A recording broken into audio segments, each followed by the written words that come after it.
Welcome, man. It is Wednesday. Thank you for joining us here on Live Impact News on WCNC Plus. I'm Nick Sturdivant. Carlene is also here in studio. We have a lot to get to. But first, let's start with the weather because another cold morning, but a cold day. It's not like yesterday where it was in the high 50s. I mean, this is a dose of reality, Carlene. It's gross. I'll say it. I'm going to keep it real. It's not cute. I don't like it, and I wish it was sunny. Carlene's face the entire time was... And I'm like, all right, Carlene, I didn't forecast it. I know. It's not your fault. It's not my fault. But like when I get out of here in the morning, I want to see a sunny sky, and I didn't get that. Not a chance today, Carlene. But look, sunny days are potentially ahead. Let's check in with meteorologist Majestic Storm for our full forecast. Temperatures today will still rise into the mid to upper 50s. However, we're tracking a cold front that's mainly going to bring with it gusty winds, eventually much cooler temperatures, and we are seeing some spotty rain showers, some mist and drizzle as well. Here's our Doppler radar for our Wednesday afternoon. Now, don't be fooled, because if you were just to look at this on a normal day, you'd say, all right, most of us, we have rain coming down right now, even pockets of heavy rain. But don't forget, we have really a layer of that dry air that's eating up a lot of this rain. Now, I'm not saying it's perfectly dry out there, but we're definitely not receiving as much rain as it looks like we currently are. Once we switch it over to our satellite and radar, looking at what's downstream and still what's heading our direction, still cloudy skies, some sprinkles here and there, or just some light rain. And then again, we're watching for some changes, especially overnight tonight and into tomorrow, as this front really switches the direction of our winds. They'll start to move in from the northwest. So that means much cooler temperatures are coming our way. Yesterday, it was gorgeous. I told you today would be still mild, but definitely a cloudy day. Cloudy skies all across the board. We're seeing that out at Lake Norman, right here in Dallas as well. I don't think we're going to get a lot of sunshine, perhaps a little bit here and there as we head into the afternoon. But throughout the rest of the day today, this is what you can plan for. Light spotty shower activity possible, mainly for the first half of our Wednesday. By the time the kids are coming home from school, maybe a little bit of sunshine here and there, but again, temperatures will continue to rise into the 50s. It will be windy though for everyone. I think this is going to be really the biggest component throughout our daytime hours before that cold air really arrives. Anywhere from about 20 to 25 mile per hour wind gusts, and then again, here we go. Heading in from the southwest, those winds are currently, so that's helping to pull in warmer air for us. That's why our temperatures aren't quite cold yet, still rising into the 50s this afternoon. But then as we're heading into tomorrow, those northwesterly winds, they are going to be noticeable, especially up in the mountains where gusts could reach up to about 30 to even 40 miles an hour. And that's honestly the last thing that you want when it's already very cold outside. So here's our futurecast. Again, some of those wind chill values up in the mountains tomorrow morning could feel like we're below zero. So if you work outside, Ashe, Watauga, Avery counties, make sure you are ready for that chill in the air.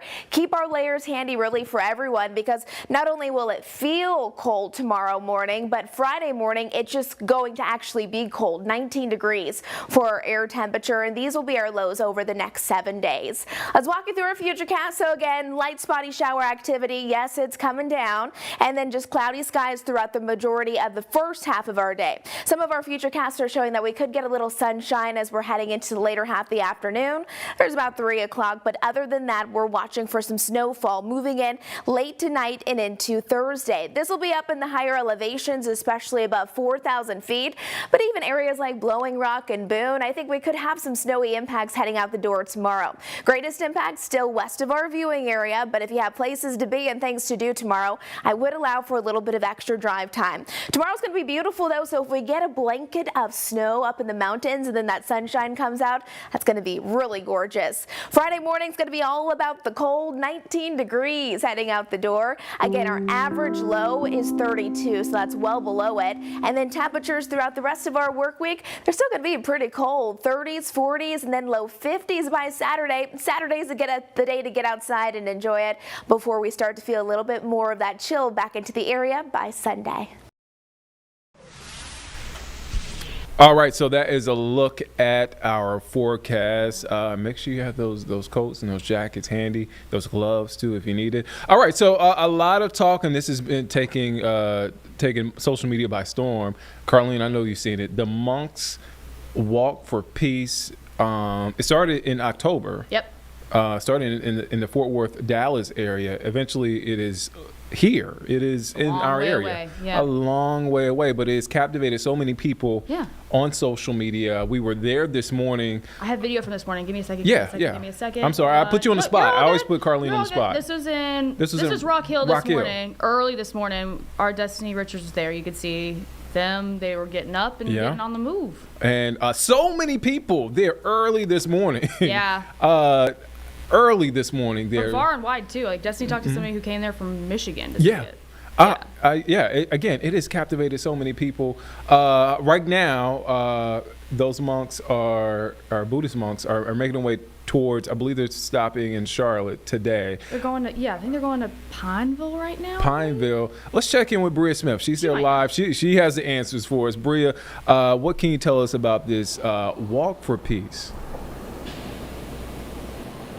Yeah, well, I'll have to say, you guys, I have been following via social media. If you don't know, they do have an Instagram page, and I find myself scrolling on Instagram quite often. So one thing I did notice on their Instagram, their total journey to DC from Texas is going to be 2,300 miles.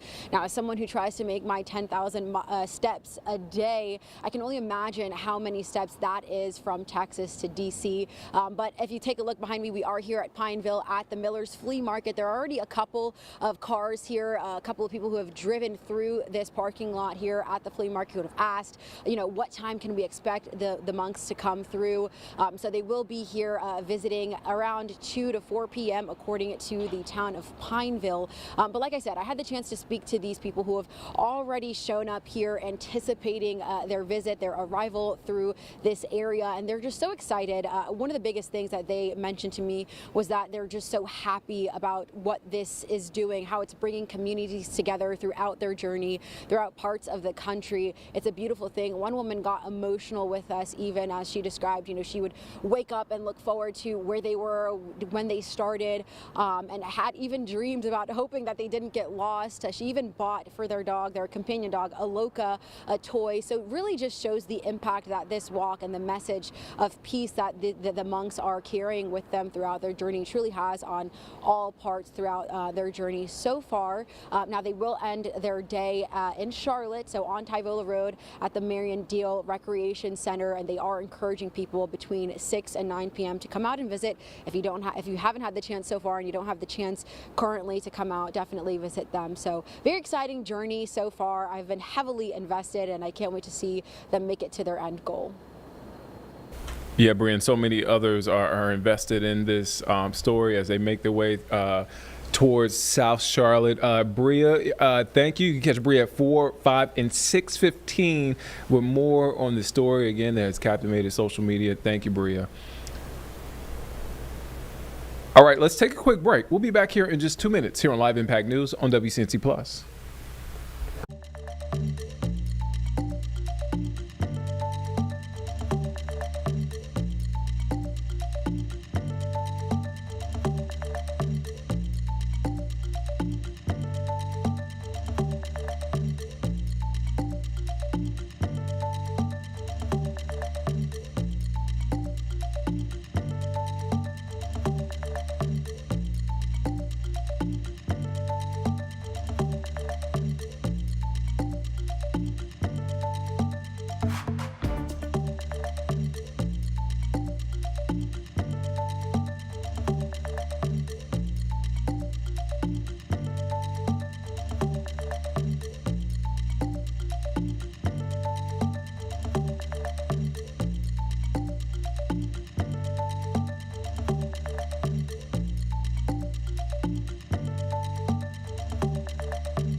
Welcome back here on Live Impact News on WCNC Plus. I'm Nick Sertivant. We want to head now live to Fairfax County, Virginia, because happening right now, the Au Pair Affair murder trial is underway. So basically, if you don't know what this is, a Virginia man, Brendan Banfield, faces trial for aggravated murder, accused by prosecutors of an elaborate double murder scheme to frame another man in his wife's stabbing.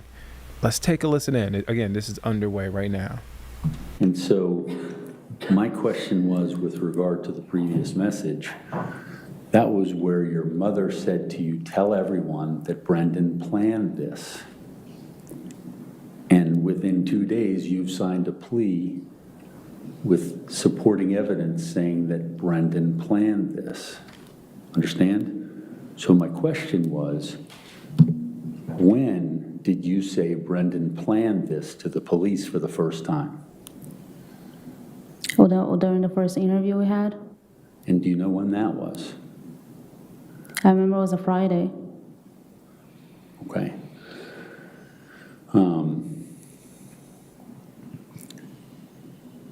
Was it in October? It was in October. Okay. So October 25th, does that sound right?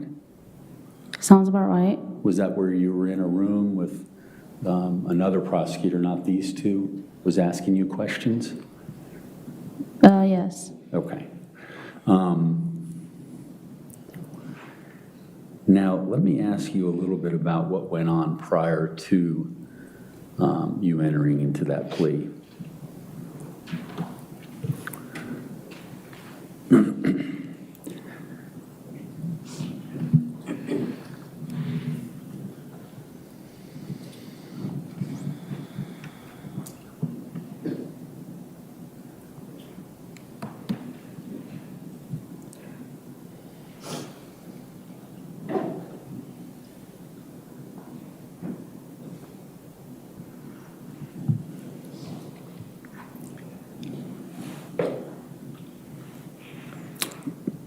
Can you see your screen? Yes. Have you seen this? Not that I remember. Okay, let's go through it. It's a pleading in the circuit court. Judge, I'm going to object. She says she hasn't seen it, so how could she testify about what's in it? All right. I think she said she's not sure. And Well, I mean, if you want to ask questions about it, you can, but can we mark it as an exhibit, though, please? Oh, yes. Okay. Your Honor, we mark it as defense exhibit number 61. Okay. Let me just scroll through it so you can see what you need to see, ma'am. And if you want me to slow down, so you want to read? Or I'm not reading. You've already read it? I said I'm not reading right now. Would you like to read it, is what my question was. If you want me to, I can. Well, I'm going to ask you questions about it, so it might be a good idea.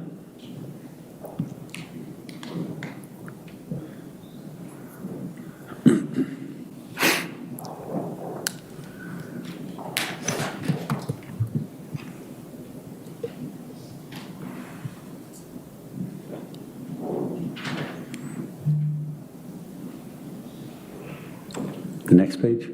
Yeah.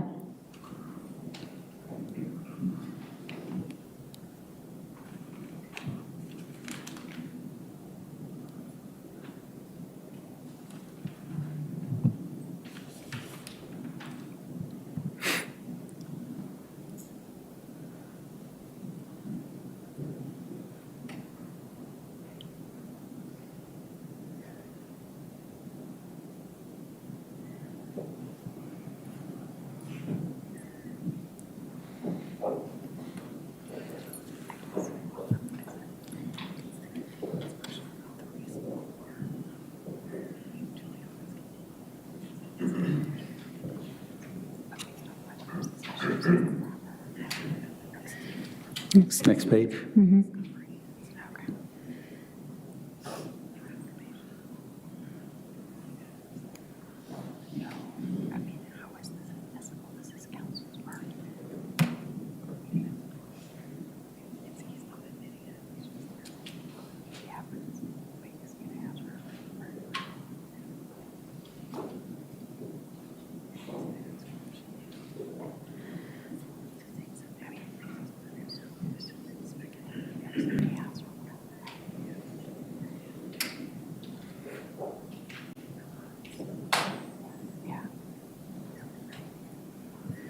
Next. Next page?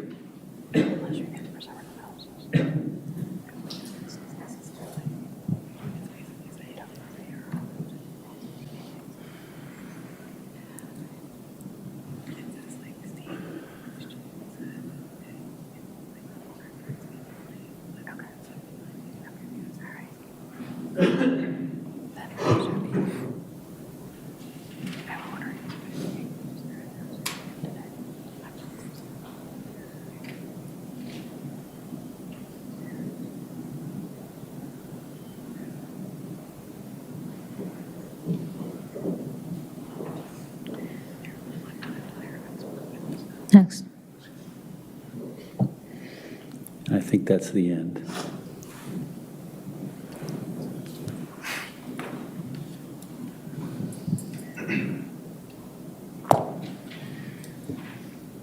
Okay. Had you ever received this motion? Again, I do not remember that. Okay. Do you, what you read there, do you remember what was happening, what happened or was going to happen prior to the plea? I think I was going to continue my trial. Yeah. That's what you're asking, yeah. So when did you find that out, and how did you find that out? I don't remember how I found that out. Could it have been this motion? Could have, Did you go to court? but my lawyer told me. Okay. So, were you in agreement with this motion? To continue the trial? Yeah. Yes. You agreed to continue the trial? Well, what choice did I have? Well, that's a good point. What choice did you have? Had you agreed to plead guilty prior to this motion being heard? I don't, Judge, I'm going to object. There's no date that has been given when All right, this you want me a motion foundation for a was. date? There's no, yeah. I'm just asking what, I don't know when the motion was going to be heard either, Judge. She needs a date for reference, I think, if. Okay. I can answer if something I don't know about. It's exactly right. So you don't know about it. Well, I'm saying this now. Now, let me just ask you this. We'll switch subjects. During the beginning portion, during the first 2 weeks of October, you had an emergency health crisis, correct? I did. Okay, and you were taken away from the jail here, correct? Yes. And you were in the hospital setting, correct? Yes. And you were being watched by law enforcement because you had come from here, Yes. correct? How long were you in the hospital setting for? 10 days. 10 days. And that was the first portion of October? It was. What was the time frame, if you recall? It was October 13th. Until October 13th or sorry, No, 13th? I went to the hospital October 13th. So you were in the hospital October 13th, and if I understand, based on your answer, you were there until the 23rd? That's correct. Okay. And then on the 25th, you told the prosecutors you were going to accept the deal. Yes. And then on the 28th, you signed the deal. Correct. And you appeared before Judge Ascarate on October 29th. Correct. So you recall all of those dates? I do. Okay.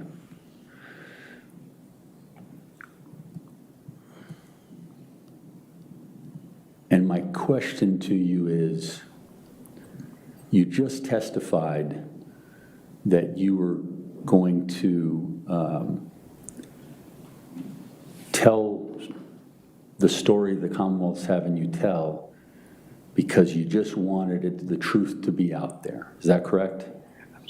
I wanted to tell the truth, yes. Okay.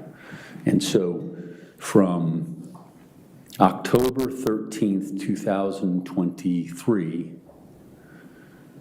to October 28th, 2024, you were not concerned about telling the truth, but then on the heels, or on the brink of a trial, which potentially was going to be continued, we don't know. Counsel is testifying and not asking a question. What's the objection? Counsel is testifying. This is a narrative that counsel is providing. Argumentative, possibly? Argumentative. All right. I'll sustain the objection if you want to. I'm sorry? I'll sustain the objection if you want to ask another question. So, are you asking the ladies and gentlemen of the jury to believe that you came out during that time frame because you wanted the truth to be known versus any time the year before that? Well, the fact that I took a year to accept my plea, it does not mean that I didn't have an intention to tell the truth before. It does not mean that. I'm sorry, I didn't understand that. I said, just because it took me out a while to take the plea, it does not mean that I didn't have the intention to do so. I just didn't get to do it. And for many reasons I said before I was concerned about. But it Okay. does not mean I didn't want to do it. Okay. And so your health crisis didn't have anything to do with it? But I was just coincidentally, when I came back from the hospital, So it was a coincidence? you can say that. Well, I'm asking you. Well, yes. Okay. Could it have something to do with being 3,000 miles away from your family when you're having a health crisis? Well, it might have been all the factors together. We can consider that one of the factors too. Okay, and that's what I'm going through. An upcoming trial, is that part of it? I was not really thinking about that. Okay. The health crisis, being far from home, correct? Correct? Okay. Brendan being arrested and jailed, is that part of it? Yes. What other parts? I said it before, that I had my concerns about communication with my mother. And yes, that's what I said before too. Okay, so it was because of communications for your mother that you thought you'd take the deal as one of the parts? You can put into the equation, yes. Okay, so it's all the things that we just talked about went into you Telling the deciding truth. that the truth was to be told on October 28th, 2024. Yes. And that's what you're telling the ladies and gentlemen of the jury? What am I telling them? That's when you decided the truth needed to be told? I'm not telling them that. Well, you're testifying before I them, you're testifying before the court. withheld the truth for a long time just to myself. And it was a lot for me to deal with. Okay, And I just couldn't do this anymore. It was too much for me. And I do believe that part of me getting sick, it was just one of the factors. There is only so much your brain can take before your body starts responding to the stress as well. And only I do know how I felt. Only do I know what I was carrying with me, how long I withheld the truth. okay. And so when I was asking you how you felt that made these statements about pain and torture and all those things in the emails, you didn't really have anything to say about that. Of course I What is didn't it- have. What is it that you were holding in? Of course, I didn't have anything to say to that because I knew our letters could be read because I was going through my lawyer. And at that point, my lawyer did not know the truth either. I did not tell him that. So I knew he was reading the letters as well. So I couldn't do that. And I did not tell Tess, Brendan's mother, about how I was feeling, withholding the truth, because she did not know either. She did not have any knowledge about what really happened. And so how was I supposed to expressing the letters that I was feeling guilty or ashamed and all that stuff for if the letters were being read? If she didn't know the truth, I couldn't do it. So the truth, you were holding the truth yourself and no one else knew? Well, Brenda does. Well, but we're talking about you in jail, Oh, yes. okay? And so you were just holding that for an entire year by yourself, I was. enjoying the benefits of a lawyer, Yeah. enjoying the benefits of whatever comes into the commissary or for communication purposes. Correct? If that's one how I describe it. Well, We can describe that way. Isn't that some of the benefits of either having, you're a lawyer or Tess Banfield helping you out? Well, I had their love and their support. Yes, I did. Okay. And so you were concerned about losing that? Is that why you were holding the truth? Losing what specifically? losing her love and her support financially? Yeah, I was lost and afraid in so many ways, yes. Okay. And that's essentially the crux of the communication with your mother, which was the last smart jail mail that we were talking about. Isn't that right? Can you rephrase your question? That was essentially the discussion between you and your mother about telling everyone that Brendan was the one who planned this. Well, that was the conversation we had. I understand that. I saw it. And that's something that you knew was going to be read, correct? Yes. And when she said that to you, my question to you was, who was it you told that Brendan planned this whole thing for the first time, and when was that? Yes, my mother. And when was Because, that? how can I tell you? I do not remember the date. I mean, with all due respect, you don't remember a lot of details. Yeah. That's what's really concerning about this. Well, if you were in my shoes, you don't remember either. You know, your brain has a way to, a defense mechanism it's called, Okay. and it protects you from losing your mind, losing yourself, Okay. and many things our brain blocks out, and I guess everybody can relate to that at some point. So your brain's blocked out the details of this plan that Judge, you've talked about? objection. That is not what she said. I'll overrule. I didn't hear the question. So your brain has blocked out the details of this plan that essentially your whole future rests on with the Commonwealth? I still don't understand your question. What are you implying? Your lack of detail is because of your brain blocking it out? All right, let's come back home here in Charlotte. Let's take a quick break. We'll be back here in just 2 minutes here on Live Impact News on WCNC Plus.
Welcome back here on Live Impact News on WCNC Plus. I'm Nick Sturdivant.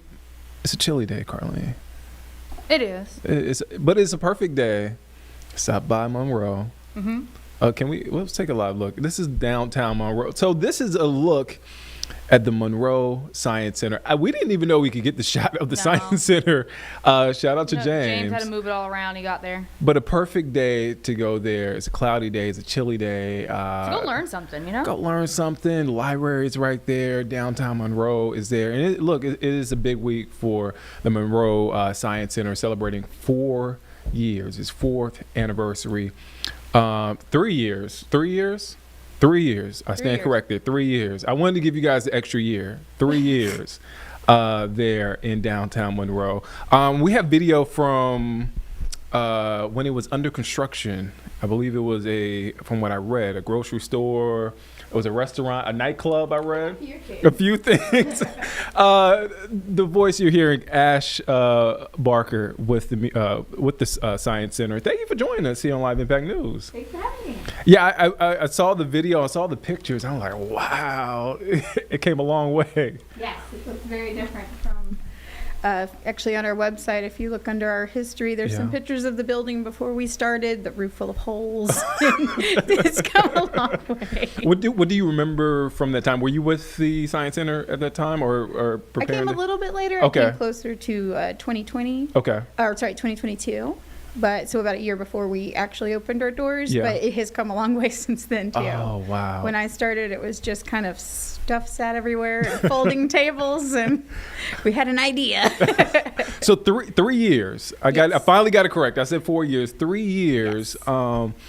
What can I mentioned today is a cloudy day, but I mean you can go in on a sunny day. I mean, any day is a great day to go. What can folks expect when they go to the Monroe Science Center? Well, it has. We have over 30 hands-on exhibits. Mm-hmm. We consider it all ages, so different ages will get different things out of different exhibits. We do have an included outside space that you can bring a packed lunch instead if you like, make it kind of a whole day. When you do get admission, you do have all-day admission, so we always encourage folks to go visit other places in downtown Monroe. You know, one of the great restaurants or even the library, and come back later. You can make it a whole afternoon if you want to. Just some of our exhibits, for example, we have a topographic sand table. It's one of my favorite ones to show that everybody gets something a little different out of it. So I was just about to ask you, what was your favorite? Yeah, so the littles, it's full of kinetic sand, and so they just kind of like it for the sensory experience, and it's a sandbox. I mean, who doesn't like a sandbox? But it's topographic, so it has a laser that puts projections on it, and it reacts when you move the sand or objects, so you can actually see how the rain would fall and how the runoff looks. And then it actually swaps out different biomes. So depending on what biome is there, it reacts differently. One of the biomes is Mexico City, and you can actually see the monarch butterflies fly in and out, which is where they migrate every year. Wow. And so the adults are usually really fascinated by the technology, where the littles are like, ooh, sand. What is that like to see families come in, adults, children come in for the first time, and they're like, and they have the expression I had where my eyes got big, and I'm like, whoa, okay, I didn't expect that. What is that like for you? That's what we live for. We love to come in and show off the building and just watch them explore and learn. It's great to see, especially young families who've never been in this sort of environment before. It's sometimes hard to explain what a hands-on museum is versus like an art museum. It's a little bit different. They think they're going to come in and look at stuff, and we're like, oh, no. We're going to touch, we're going to do. Everything is here for you to explore. The staff, we absolutely adore talking to the community and our guests. That's at least for me, that's one of my absolute favorite things is watching a kid have a aha moment when they're like, oh, I get that, or I remember that, or I learned that at school. Even doing something as simple as like baking soda and vinegar, and a kid goes, oh, that's carbon dioxide, I know what that is. And you're like, yes. When it clicks, that's the best. Oh man, I gotta mention, because I believe her name is right there in the front of the center, Christine Darden, Dr. Christine Darden, NASA researcher, one of the women featured in Hidden Figures, the book. Yes. Talk about her legacy. Why is that important? I mean, one of the first things you see when you go into the building is her name. Yes. We're named in honor of Dr. Darden. She was born here in Monroe. Her mother was also a teacher in Monroe, which I think is a good way to kind of signal that legacy. But she was a NASA researcher for 40 years. Yeah. And she did a lot of the math around minimizing the sound for the sonic boom. But she was one of the first African-American women to lead a department. And as you mentioned, she's featured in the book, not the movie, because she came a little bit after those ladies. They kind of paved the way for her.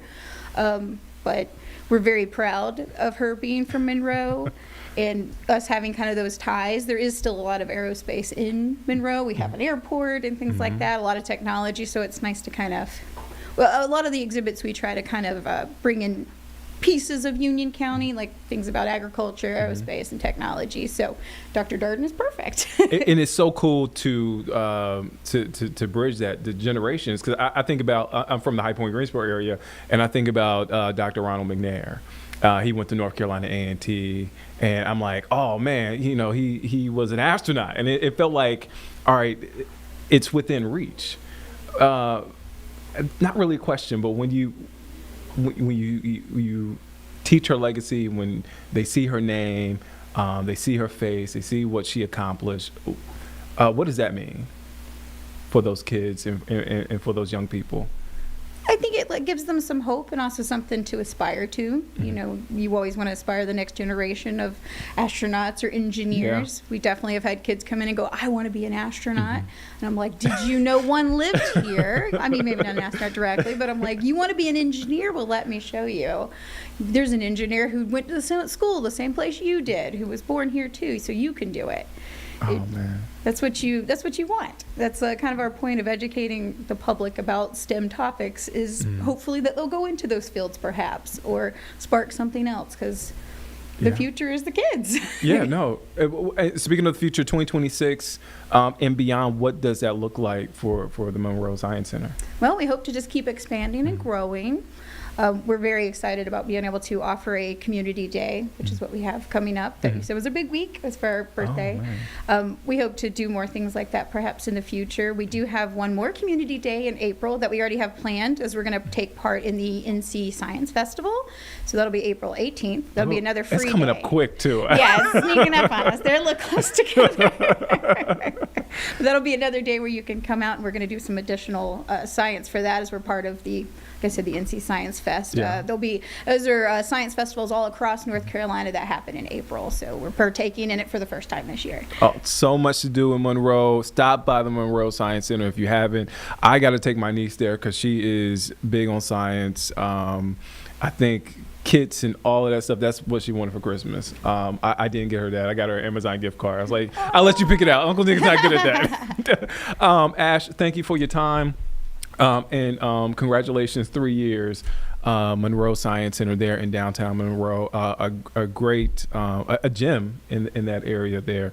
Thank you again for stopping by on Live Impact News. Us. Of course. Let's take a quick break. We'll be back here in just 2 minutes here on Live Impact News on WCNC Plus.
All right, welcome back here on Live Impact News on WCNC Plus. I'm Nick Sertivant. Let's head now to Washington, D.C., where House Democrats are talking about Renee Nicole Good, the woman who was killed in Minneapolis by an ICE agent there, federal agent. Let's take a listen in to what Dem leaders are saying. Armed paramilitary force massed in our streets, arresting our friends and neighbors. Donald Trump, Kristi Noem, have essentially ignored the Constitution. They have ignored Congress. They've obstructed our ability to conduct oversight. They cherry pick what federal court decisions to follow and which ones to not. Ladies and gentlemen, this is a serious moment for our country. Homeland security, to defend us against foreign terrorists. We are not terrorists. If we choose to exert our First Amendment, freedom of speech, to demonstrate, to express ourselves, that does not make us terrorists. That does not mean that people need to be shot and killed like Renee Nicole just for being there. Please, folks, don't let this die. We've got to push hard, like our ranking member has said, to make sure we have full investigation, full accountability. These are our taxpayer dollars. Thank you very much. And now I'd like to introduce my colleagues, Mr. Thanader. Good afternoon. Thank you all for being here. I also want to thank our leader, Ranking Member Thompson, for his leadership, and all of my colleagues here who are actively speaking out against what's happening in America. Just a few weeks ago, I introduced a bill in the U.S. Congress eliminating qualified immunity for ICE agents. When ICE agents murder American citizens in our cities, they must face consequences. They must be brought to justice, and they cannot hide behind, as the Vice President J.D. Vance suggested, hiding behind this immunity. So my bill would ask that the qualified immunity be removed for these murderers. In our cities all across America, ICE is working beyond control under the leadership of Kristi Noem. My second ask, and I'm just proud to have co-sponsored a resolution to impeach Secretary Kristi Noem. Kristi Noem has lied to my Homeland Security Committee. She has misused taxpayer funds and now leading an agency, leading ICE, that is committing crimes across America. Kristi Noem must be impeached. She must face the consequences of this. And we must, finally, we must reform ICE. But it looks at this stage, folks, ICE is beyond reform. ICE is totally out of control. And this week, I intend to introduce a bill to abolish ICE. We need to make ICE go away. 2003, before 2003, without ICE, various federal agencies were able to take care of business, and we can do this without ICE. But we do not need the murderers. We do not need these paramilitary organizations, members on our street terrorizing U.S. citizens, terrorizing moms, terrorizing our children. You know, to summarize, I ask Kristi Noem be impeached. I ask that ICE be abolished, and I certainly as that the qualified immunity for ICE end right now. Thank you all. I would ask my colleague Delia Ramirez to come and address the press. Thank you, Congressman. Well, good afternoon. It's a cloudy day. It's 1 week from the horrifying murder that we all saw on video happen in Minnesota. And it is cloudy because we know that we're weeping at what we're seeing happen around the country. You see, for the last year, as Americans watch the violence and indignity on their phones and televisions, they have come to understand what so many of us already know. DHS, as it's operating, is now a threat to every one of us. But I want to be clear. What is happening today in our communities, it's not an accident, and it's not new. DHS immigration agents in many cases are not operating rogue. And I'll tell you why. Because from its establishment, the Department of Homeland Security and ICE has been empowered through a lack of oversight and too much latitude to violate our rights under the pretense of securing our safety. Now, do you feel safe right now? Do you believe that DHS operates with due process? Do you think that they are abiding by the law? Cursing out U.S. citizens, do you think they have respect for the American people? No. And what you saw on January 7th in Minneapolis is that Americans saw the danger of infusing resources into DHS abuse of power.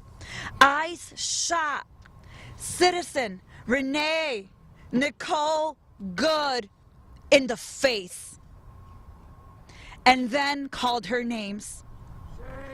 So now we have seen so plainly what DHS can do with its unlimited resources.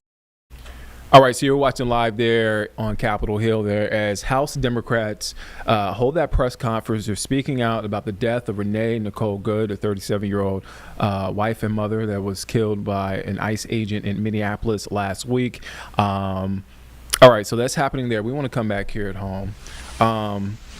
Next week is MLK Day. Next Monday. It's hard to sort of like describe what MLK Day means to me, especially the Black community. Sure. What it means to us. I wake up every morning. There's a picture of there's a framed picture of MLK. I've read books on MLK. It's a very inspirational person in my life. I've heard my grandparents talk about Martin Luther King Jr., what he meant, and so like I kind of nerd out about MLK. And one of the great things, if you want to learn more about MLK, about the Civil Rights Movement, about our history, American history, I encourage you to head over to Levine Museum because they're doing a series of programs starting actually tomorrow.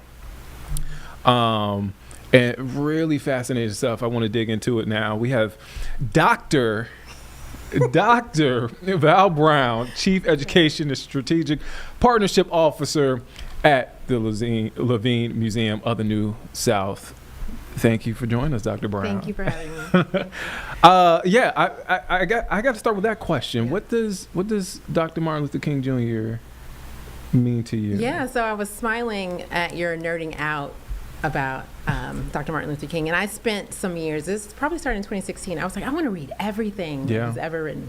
I haven't gotten through everything, but I will tell you the text that means the most to me right now at this point in my life, and has for a couple of years, is where do we go from here? Mm-hmm. And there's a part in the text that talks about persevering togetherness and how we have to persevere together in order to get that racial understanding that we're trying to create. It's not something that we can find. Mm-hmm.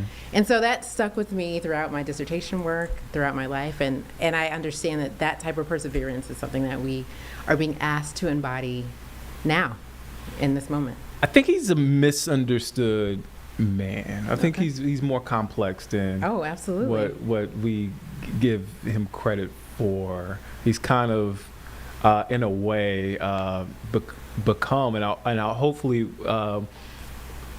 we are able to do more as a society, more of his, read more of his work, but he's become more of like a Santa Claus character. Yeah. And I hate that because I'm like, he's much more complex than that. Yeah. I just finished reading a couple of months ago, and I may be butchering this man's name, Bonhoeffer, MLK. Okay. And sort of, how they relate. He was a theologian from Germany, and MLK. I recommend you guys read that book. But yeah, he's just such a complex figure. Yeah. I just want to throw that out there. It wasn't really a question. No, I think it's fair, and I think one thing that we have to remember, especially as we are talking about him in our upcoming events, specifically leading into that, is that he did not become MLK because life was good. All right. Yeah. He became who he was because he was constantly faced with the oppression of our people, of our country, and decided he was going to do something about it. And so oftentimes we talk about him in isolation, like you said, like Santa Claus, without naming many of the systematic oppressive realities that he faced and others faced at that time. And made a lot of sacrifices because growing up he had sort of more of a comfortable life. He went to, his father being this esteemed pastor, went to school at Morehouse, went to Boston. I mean, he had a path where he could have a cushy life, but decided to, I want to help people. I want to help my people. Yeah. I think that's a choice that we're all faced with. Yeah. And that's really, again, not necessarily to move outside of who we are. We aren't all asked to become Martin Luther King. Oh, yeah. Right? We're just asked to show up in the best way we can to continue our work in this marathon, is what I like to call it. I kind of went off on a tangent there. It's all right. Because we're talking about MLK Day. I appreciate it. But y'all are doing some really great programming. I want to start in order because I have a list here. Okay. And I told you I wasn't gonna nail you down with some hard questions. But no, let's Selma. Yes. Let's talk about that. So tomorrow there is a community discussion and special screening of the movie Selma. Right. That movie is that movie 10 years old now? It might be 10 years old now. Are we that old now? You can speak for yourself. Are you that young? Yourself, are you that young? Am I that old? 2015, 11 years ago. Yeah. Wow. Okay. Yeah. Talk about that. Why was that important to have that community discussion and the screening? So first I want to thank our partners and friends at the Carolina Theater for helping us make this possible for our community. And so one thing that I mentioned early is that oftentimes because of the way we lionize Dr. King, we forget that there were many people who were standing with him and kind of made the road possible for this change to happen. And so an opportunity to bring our community together, some who have never seen the movie, some who have seen the movie before, to come back and revisit this moment, to not forget the history and the work that it took to get us to a certain place, I think felt like an important reminder right now. It's easy to get complacent and to feel like, hey, I've done the work and there's nothing else that I should do to continue to work, but our job is to continue to work, right? We can't get complacent.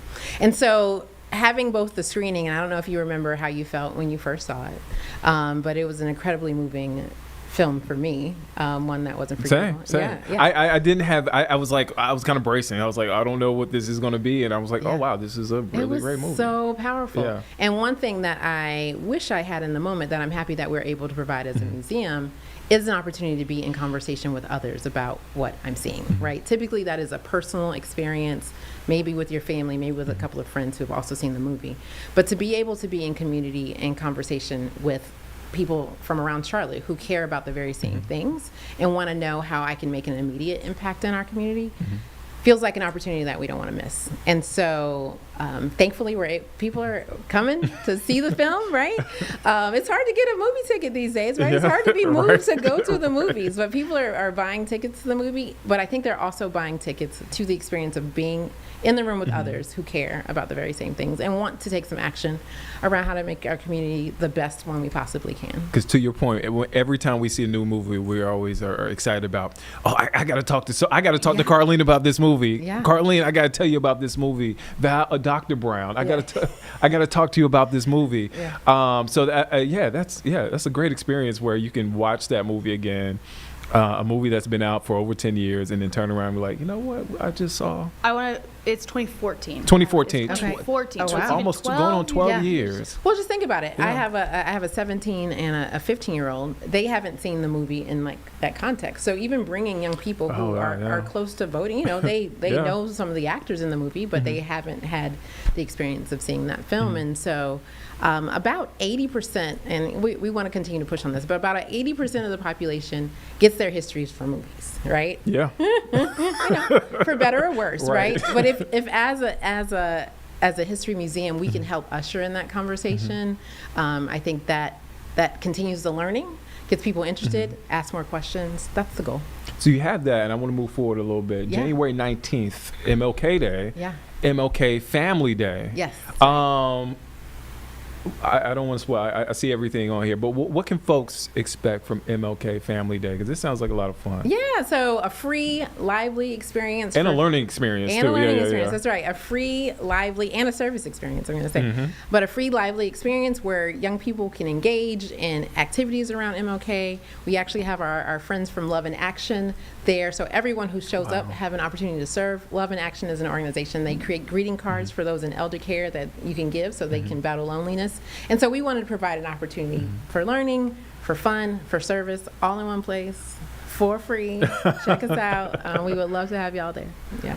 And what is that like to see? I mean, folks, it's like a tradition. Like you got to do service on MLK Day. Like there's the breakfast. I growing up, it was the MLK breakfast, and then we got to serve our community. Yeah, we don't want to miss that part. And if we can teach young people early that there are things that they can do to serve.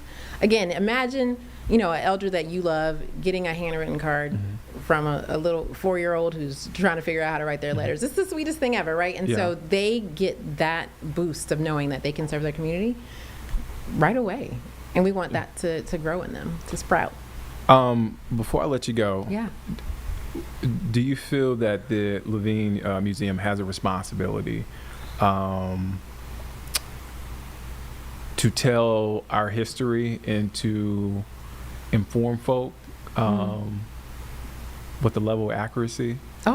Absolutely. That we're probably not seeing, because as you mentioned, movies is how, I probably talked to my nephew, he probably will reference a movie as far as history, but social media. I mean, so many people are on social media. I'm on TikTok so much. I'm on TikTok more than I'm actually watching shows and TV and podcasts. But I say all that to say, do you feel that level of responsibility? Oh, yes. And I think that we should feel a responsibility to tell the truth and to tell it in a nuanced way. So as you opened up, right, we have most times one perspective, a limited view of a human who is doing some good work. And I think that perspective keeps us from feeling like we can also do good in the world, right? I am flawed, I'm not as moral as Dr. King. But that's not true. He was a human. He was a human who continued to take the steps. And so if we continue to tell that story, the truth that history is nuanced, complicated, it's messy, there's things that we're not going to be proud of, and there's things that we're very proud of. If we can hold space for all of those, then I think people can walk into that knowing that they are also history makers. Oh, Val Brown, Dr. Val Brown, Chief Education Strategic Partnership Officer at the Levine Museum of the New South, here in studio. Thank you for your time. Thank you for stopping by. She is this is her second time here on Live Impact News. So we have to bring you back for the third time because you have awesome programming for Black History Month. That's right. So you will be, she'll be back. Don't forget me. Did she? Okay. All right. And make sure you check out the Levine Museum, the program they have coming up for MLK Day. Also, what they just have moving forward. There are a lot of awesome things going on there. Thank you again for stopping by. All right, let's take a quick break. We'll be back here in just 2 minutes here on Live Impact News on WCNC Plus.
Welcome back here on Live Impact News on WCNC Plus. I'm Nick Servant. We want to take you live now to Minneapolis.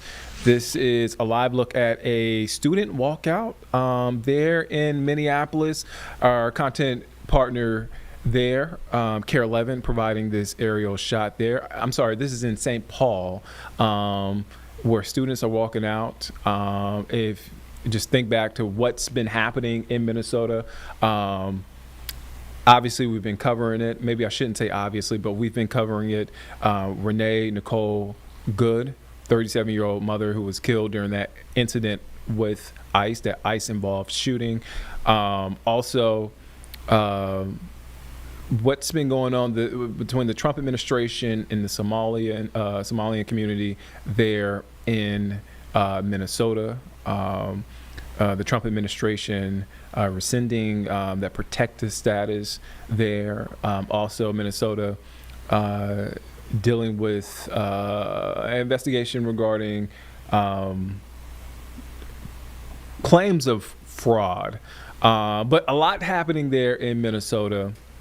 And again, more recently, the situation, the ICE-involved situation involving the killing of Renee Nicole Good. So that's happening there. As we get more information there, we will make sure to bring it to you here on Live Impact News on WCNC Plus.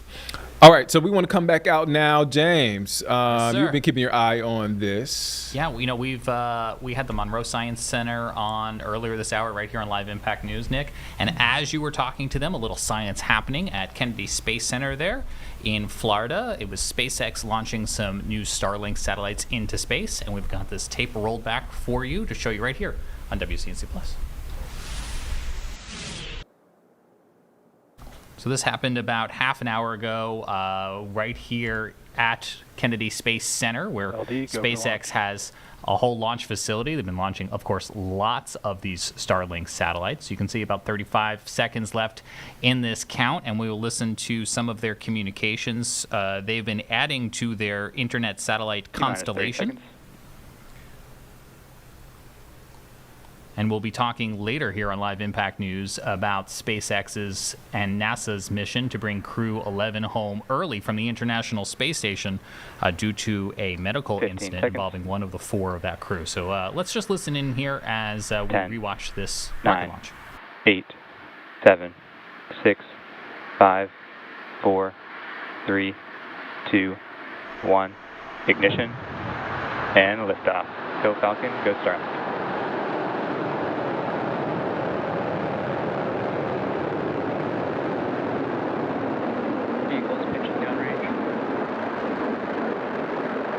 M1D chamber pressure is nominal.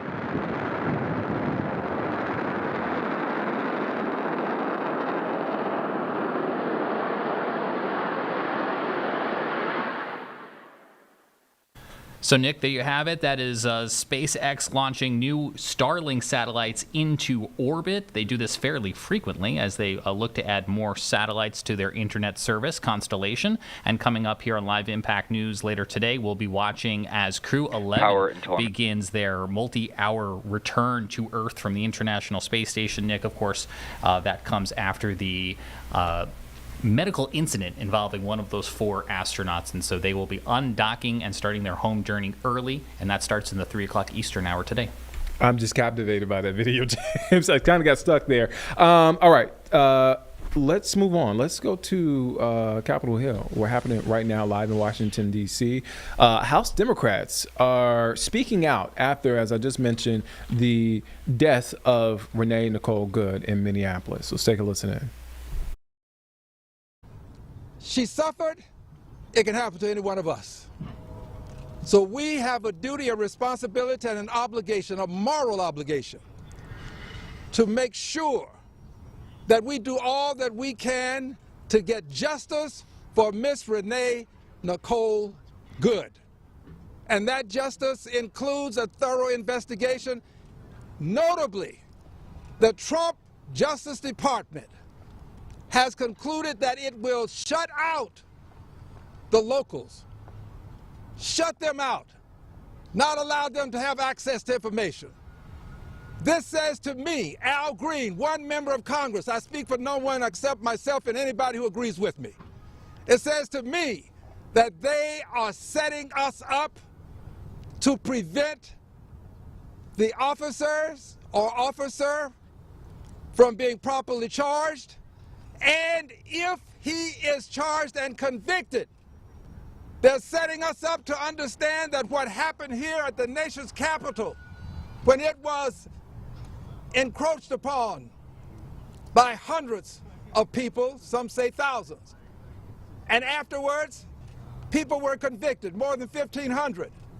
And the President of the United States, immediately upon being put into office, decided that he would allow all of them to go free by way of his pen and an order.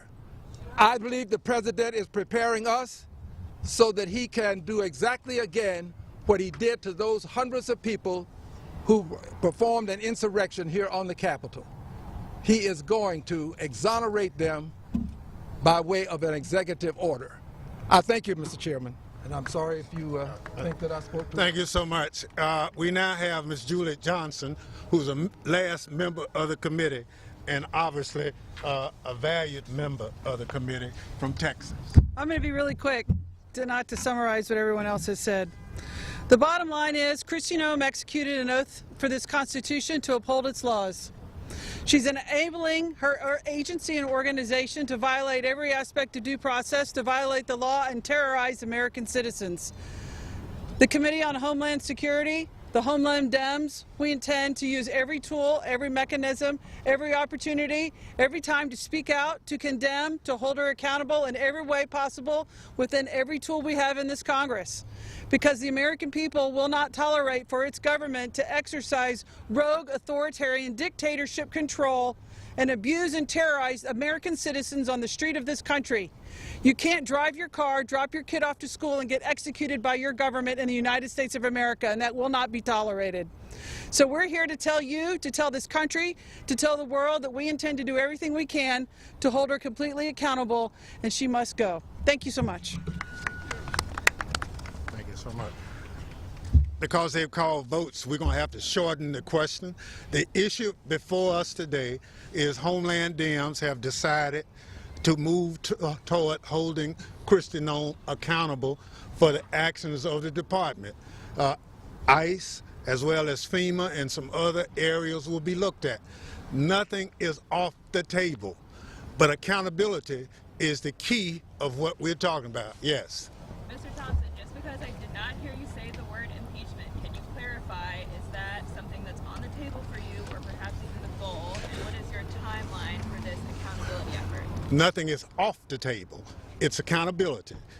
We will be in Minneapolis this weekend, looking there. We plan to go to other areas. We want to talk to communities. We want to get a sense of what's happening more than what we are seeing on TV. So members, Democratic members, will be going all over the country, collecting data, testimony, and other things as to what's going on. And ultimately, that accountability will lead us to a decision. Some people, as you've heard, have already reached a decision, but from the standpoint of the committee as a whole, we're looking at accountability. And no one, including this administration, is above the law. Congressman Thompson? Yes. Just a few hours earlier, one of your colleagues had a press conference announcing an impeachment resolution on Secretary Noem. Members in this press conference also said that they were already reached that conclusion. Does that undermine your effort, which you say is going to be a process? You're not ready to jump to that conclusion. Well, look, we have one resolution that has 50 names of members already on it. But I think the key is for those who have jurisdiction. We have decided that we want to move toward accountability. We'll be talking with the Judiciary Committee as well as Government Reform and Oversight to see whether or not this accountability can be moved forward. But obviously there are some people who've been directly impacted by the actions of ICE, and they feel so impacted they're moving forward with impeachment. And that's one of the fundamental rights that the framers of our Constitution put together, is that we can do just that. Yes, ma'am. Can we talk about appropriations? There's been criticism about whether or not the Democrats can change the appropriations. You were at that late night Absolutely. Yeah. Yeah. So ISIS funded for 3 years into the Well, yes. There are a lot of people who look at it. They have the resources. This administration is in charge, and Democrats are the minority party. All we can do is move forward, elevate the issues so the public understand what's happening. As a nation of laws, we can't have people running around with masks on asking people for their citizenship. We are not a tin-horn dictatorship. We are a democracy. Thank you very much. Congressman, we heard Congressman Dan say he wants to introduce a bill to abolish ICE. Do any of the three of you support that, sir?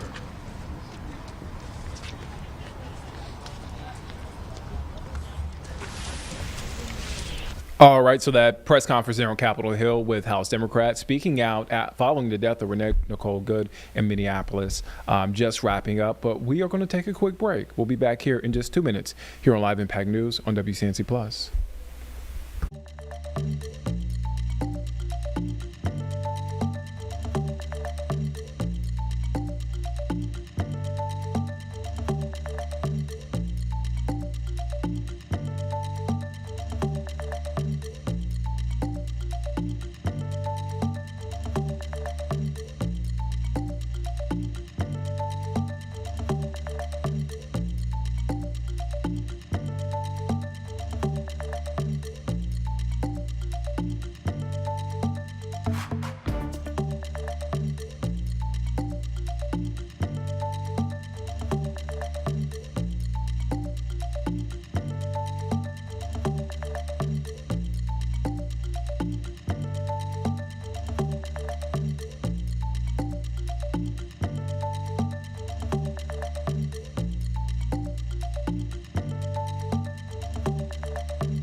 Welcome back here on Live Impact News on WCNC Plus. I'm Nick Sertivant. We want to take you live out to Washington, D.C., where we are expected to hear from the Danish and Greenland foreign ministers in just moments. So that's a live look there. As soon as we get that, we'll take you there as, again, that conversation continues there within the White House regarding the U.S. Acquiring somehow Greenland. Now, I just want to read you just a piece of what NBC News has. The United States, and this is on their website right now, so it says the United States could have to pay as much as $700 billion if it were to achieve President Donald Trump's goal of buying Greenland, according to people familiar with the cost estimate. On Wednesday, Marco Rubio and Vice President J.D. Vance scheduled to meet with officials from Denmark and Greenland. So today, I should say, that's a live look at the White House. Again, foreign ministers from Denmark and Greenland have traveled to Washington, D.C., seeking a better understanding of Trump's intentions and proposals. So that is happening there. Again, as soon as we see both foreign ministers and that press conference start, we will take you there live. All right, let's come back here at home And let's check in with the forecast. Here's a live look of downtown Monroe. We had the amazing folks from the Monroe Science Center earlier. It's a nice shot there. A great day to stop by the museum. The parking lot's full, by the way. So I think everybody had the same idea. Let's check in with our full forecast with Majestic Storm, meteorologist Majestic Storm. Temperatures today will still rise into the mid to upper 50s. However, we're tracking a cold front that's mainly going to bring with it gusty winds, eventually much cooler temperatures, and we are seeing some spotty rain showers, some mist and drizzle as well. Here's our Doppler radar for our Wednesday afternoon. Now, don't be fooled, because if you were just to look at this on a normal day, you'd say, all right, most of us, we have rain coming down right now, even pockets of heavy rain. But don't forget, we have really a layer of that dry air that's eating up a lot of this rain. Now, I'm not saying it's perfectly dry out there, but we're definitely not receiving as much rain as it looks like we currently are. Once we switch it over to our satellite and radar, looking at what's downstream and still what's heading our direction, still cloudy skies, some sprinkles here and there, or just some light rain. And then again, we're watching for some changes, especially overnight tonight and into tomorrow, as this front really switches the direction of our winds. They'll start to move in from the northwest, so that means much cooler temperatures are coming our way. Yesterday it was gorgeous. I told you today would be still mild, but definitely a cloudy day. Cloudy skies all across the board. We're seeing that out at Lake Norman, right here in Dallas as well. I don't think we're going to get a lot of sunshine, perhaps a little bit here and there as we head into the afternoon, but throughout the rest of the day today, this is what you can plan for. Light spotty shower activity possible, mainly for the first half of our Wednesday. By the time the kids are coming home from school, maybe a little bit of sunshine here and there, but again, temperatures will continue to rise into the 50s. It will be windy though for everyone. I think this is going to be really the biggest component throughout our daytime hours before that cold air really arrives. Anywhere from about 20 to 25 mile per hour wind gusts, and then again, here we go. Heading in from the southwest, those winds are currently, so that's helping to pull in warmer air for us. That's why our temperatures aren't quite cold yet, still rising into the 50s this afternoon. But then as we're heading into tomorrow, those northwesterly winds, they are going to be noticeable, especially up in the mountains where gusts could reach up to about 30 to even 40 miles an hour. And that's honestly the last thing that you want when it's already very cold outside. So here's our futurecast. Again, some of those wind chill values up in the mountains tomorrow morning could feel like we're below zero. So if you work outside, Ashe, Watauga, Avery counties, make sure you are ready for that chill in the air. Keep our layers handy really for everyone, because not only will it feel cold tomorrow morning, but Friday morning it's just going to actually be cold, 19 degrees for our air temperature, and these will be our lows over the next 7 days. Let's walk you through our futurecast. So again, light spotty shower activity, yes, it's coming down, and then just cloudy skies throughout the majority of the first half of our day. Some of our futurecasts are showing that we could get a little sunshine as we're heading into the later half of the afternoon. There's about 3 o'clock, but other than that, we're watching for some snowfall moving in late tonight and into Thursday. This will be up in the higher elevations, especially above 4,000 feet, but even areas like Blowing Rock and Boone, I think we could have some snowy impacts heading out the door tomorrow. Greatest impact still west of our viewing area, but if you have places to be and things to do tomorrow, I would allow for a little bit of extra drive time. Tomorrow's going to be beautiful though, so if we get a blanket of snow up in the mountains and then that sunshine comes out, that's going to be really gorgeous. Friday morning's going to be all about the cold, 19 degrees heading out the door. Again, our average low is 32, so that's well below it. And then temperatures throughout the rest of our work week, they're still going to be pretty cold, 30s, 40s, and then low 50s by Saturday. Saturday's the day to get outside and enjoy it before we start to feel a little bit more of that chill back into the area by Sunday. All right, so we want to take you now live in Washington, D.C. Denmark's foreign Minister of Foreign Affairs, and Greenland's Minister of Foreign Affairs, hosting a press conference. Let's take a listen in. This aspect, we would examine any such request constructively. Greenland is, through the Kingdom of Denmark, a member of NATO and has been that since the very founding of NATO in 1949, and is therefore also covered by Article 5. We have been pushing for quite a while in NATO for a stronger collective role in Greenland together with a number of allies.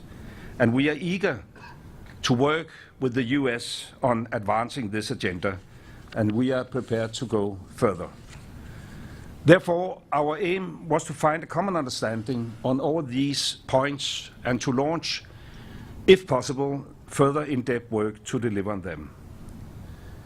On this basis, we had what I will describe as a frank but also constructive discussion. The discussions focused on how to ensure the long-term security in Greenland. And here our perspectives continue to differ, I must say. The President has made his view clear, and we have a different position. We, the Kingdom of Denmark, continue to believe that also the long-term security of Greenland can be ensured inside the current framework, the 1951 agreement on the defense of Greenland, as well as the NATO treaty. For us, ideas that would not respect territorial integrity of the Kingdom of Denmark and the right of self-determination of the Greenlandic people are, of course, totally unacceptable. And we therefore still have a fundamental disagreement, but we also agree to disagree. And therefore we will, however, continue to talk. We have decided to form a high-level working group to explore if we can find a common way forward. The group, in our view, should focus on how to address the American security concerns, while at the same time respecting the red lines of the Kingdom of Denmark. We expect that such a group will meet for a first time within a matter of weeks. And then I will pass the floor to my colleague from Greenland, Vivian Mosfeld. Thank you so much. Not repeating what already been said here, so I would like to say something in my own language, because there are many, many people in Greenland that follows, and for that I hope that you will allow me. So, asasakka nunaqatikka naringiraarta masmarinnaasusi ulloq uatsinnut pissanganarsimagoq oqaatigilaqali ullumik ataatimiineq ingerlalluarsimammat aamalu inimi ataatimiiffigisatsinni атаққиқатигиинеқ ааллаавигалугу оқалеқатигиинери ингерланнеқарсимаммата массаккуллу сиуму саммисимик оқалеқатигиинерит ингерлаққиннissaанут аққутиник уярлеқатигииниссатсиннут исимақатигиисималлута. I think that our meeting today and our commitment to find the right path is something that gives us to be able to see forward. And by saying that, I also committed on what Foreign Minister Lars Løkke Rasmussen already said. So thank you for that. Thank you. And then I think we take a few questions. Tom from BBC. Yes. Thank you very much, Prime Minister. Just first of all, you talked about the working group. Can you just give us a sense of what this means now? So what has actually been agreed you're going to do next, despite this, as you described it, fundamental disagreement? You mentioned the dog slaves. In terms of what you've announced in terms of beefing up security in the Arctic around Greenland, when you hear that kind of language from President Trump about amounting to number two dog slaves, how does that make you feel? Well, that's actually quite a few questions at the same time. Well, I have known the President for quite a while, also in my former capacity as Prime Minister in Denmark, and I know his approach. But I must say, and even though he addressed things quite differently from what I would have done myself, there's also always a bit of truth in what he's saying, not about the dog slaves. Well, we also have dog slaves to our special forces. That's the way to, otherwise you couldn't come around in the northern part of Greenland. But I must say that, of course, we share to some extent his concerns. There is definitely a new security situation in the Arctic and the high north. All of us, transatlantic, took the peace dividend years ago. And we have the vision of keeping Arctic as a low-tension region. That's probably also why US themselves have decided to have a much softer footprint in Greenland. During the Cold War, at some stage, they had 17 different military installations and military bases. Now they only have one. They had like 10,000 personnel in Greenland. Now they have around 200. That's not our decision. That's a U.S. decision. And now the situation is entirely different. And of course, we have to respond to this. The big difference is whether that must lead to a situation where U.S. acquire Greenland, and that is absolutely not necessary. I mean, we have the long-lasting diplomatic relation, the longest-lasting diplomatic relation with U.S. that any U.S. ally has, 225 years in a row. And we have a perfect framework which could be used. And therefore, to answer your question, even though we wasn't so successful that we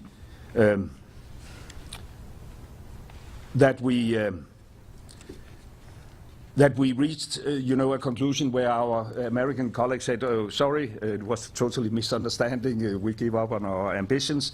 There's clearly a disagreement.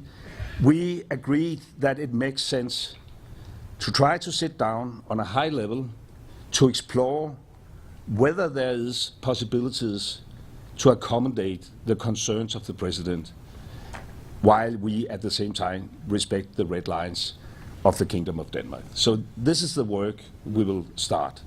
Whether that is doable, I don't know. I hope, and I would like to express that it could take, down the temperature.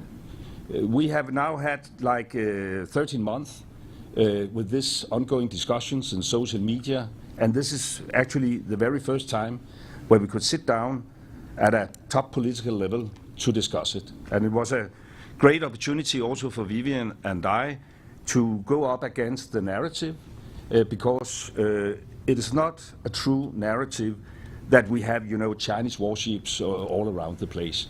According to our intelligence, we haven't had a Chinese warship in Greenland for a decade or so. So from that perspective, it was a very constructive meeting. As I said, frank discussion among equal partners, and now at least we have to give it a try. Do you want to add anything? No, I think it's very important to say it again, that how important it is from our side to strengthen our cooperation with the United States, but that doesn't mean that we want to be owned by United States, but as allies, how we can strengthen our cooperation, it's all our interest. Yes, Kim? Yeah, thank you very much. Of course, I would like to ask this question in Danish, but let me do it in English here, yes, because of our colleagues here. Do you see any compromise ahead of you? You said it a little bit. Could you elaborate a little on the possible compromise that there would be between the president's wish to acquire Greenland or have control of Greenland and the red lines that the Kingdom of Denmark has got right now? And if you also can tell us just a little bit about the approach that the Americans had to this meeting. What was their primary goal, as you see it? Was that to reach that end goal, or was it an open discussion of how do we solve the security situation in the Arctic? Well, first of all, I don't think this is the proper place to elaborate on what could be a compromise. The whole idea and the reason why we asked for this meeting was to turn public debate in a very, black and white kind of setting into a discussion where there's room for nuances. And therefore I'm pleased, even though we do not agree whether this is doable, while we at the same time should respect the Kingdom's red lines, at least it is productive to start discussions at a high level. And then we have to see whether we will be successful or not. I would say, and that is probably in comparison to some of the public debate, that the meeting took place in a very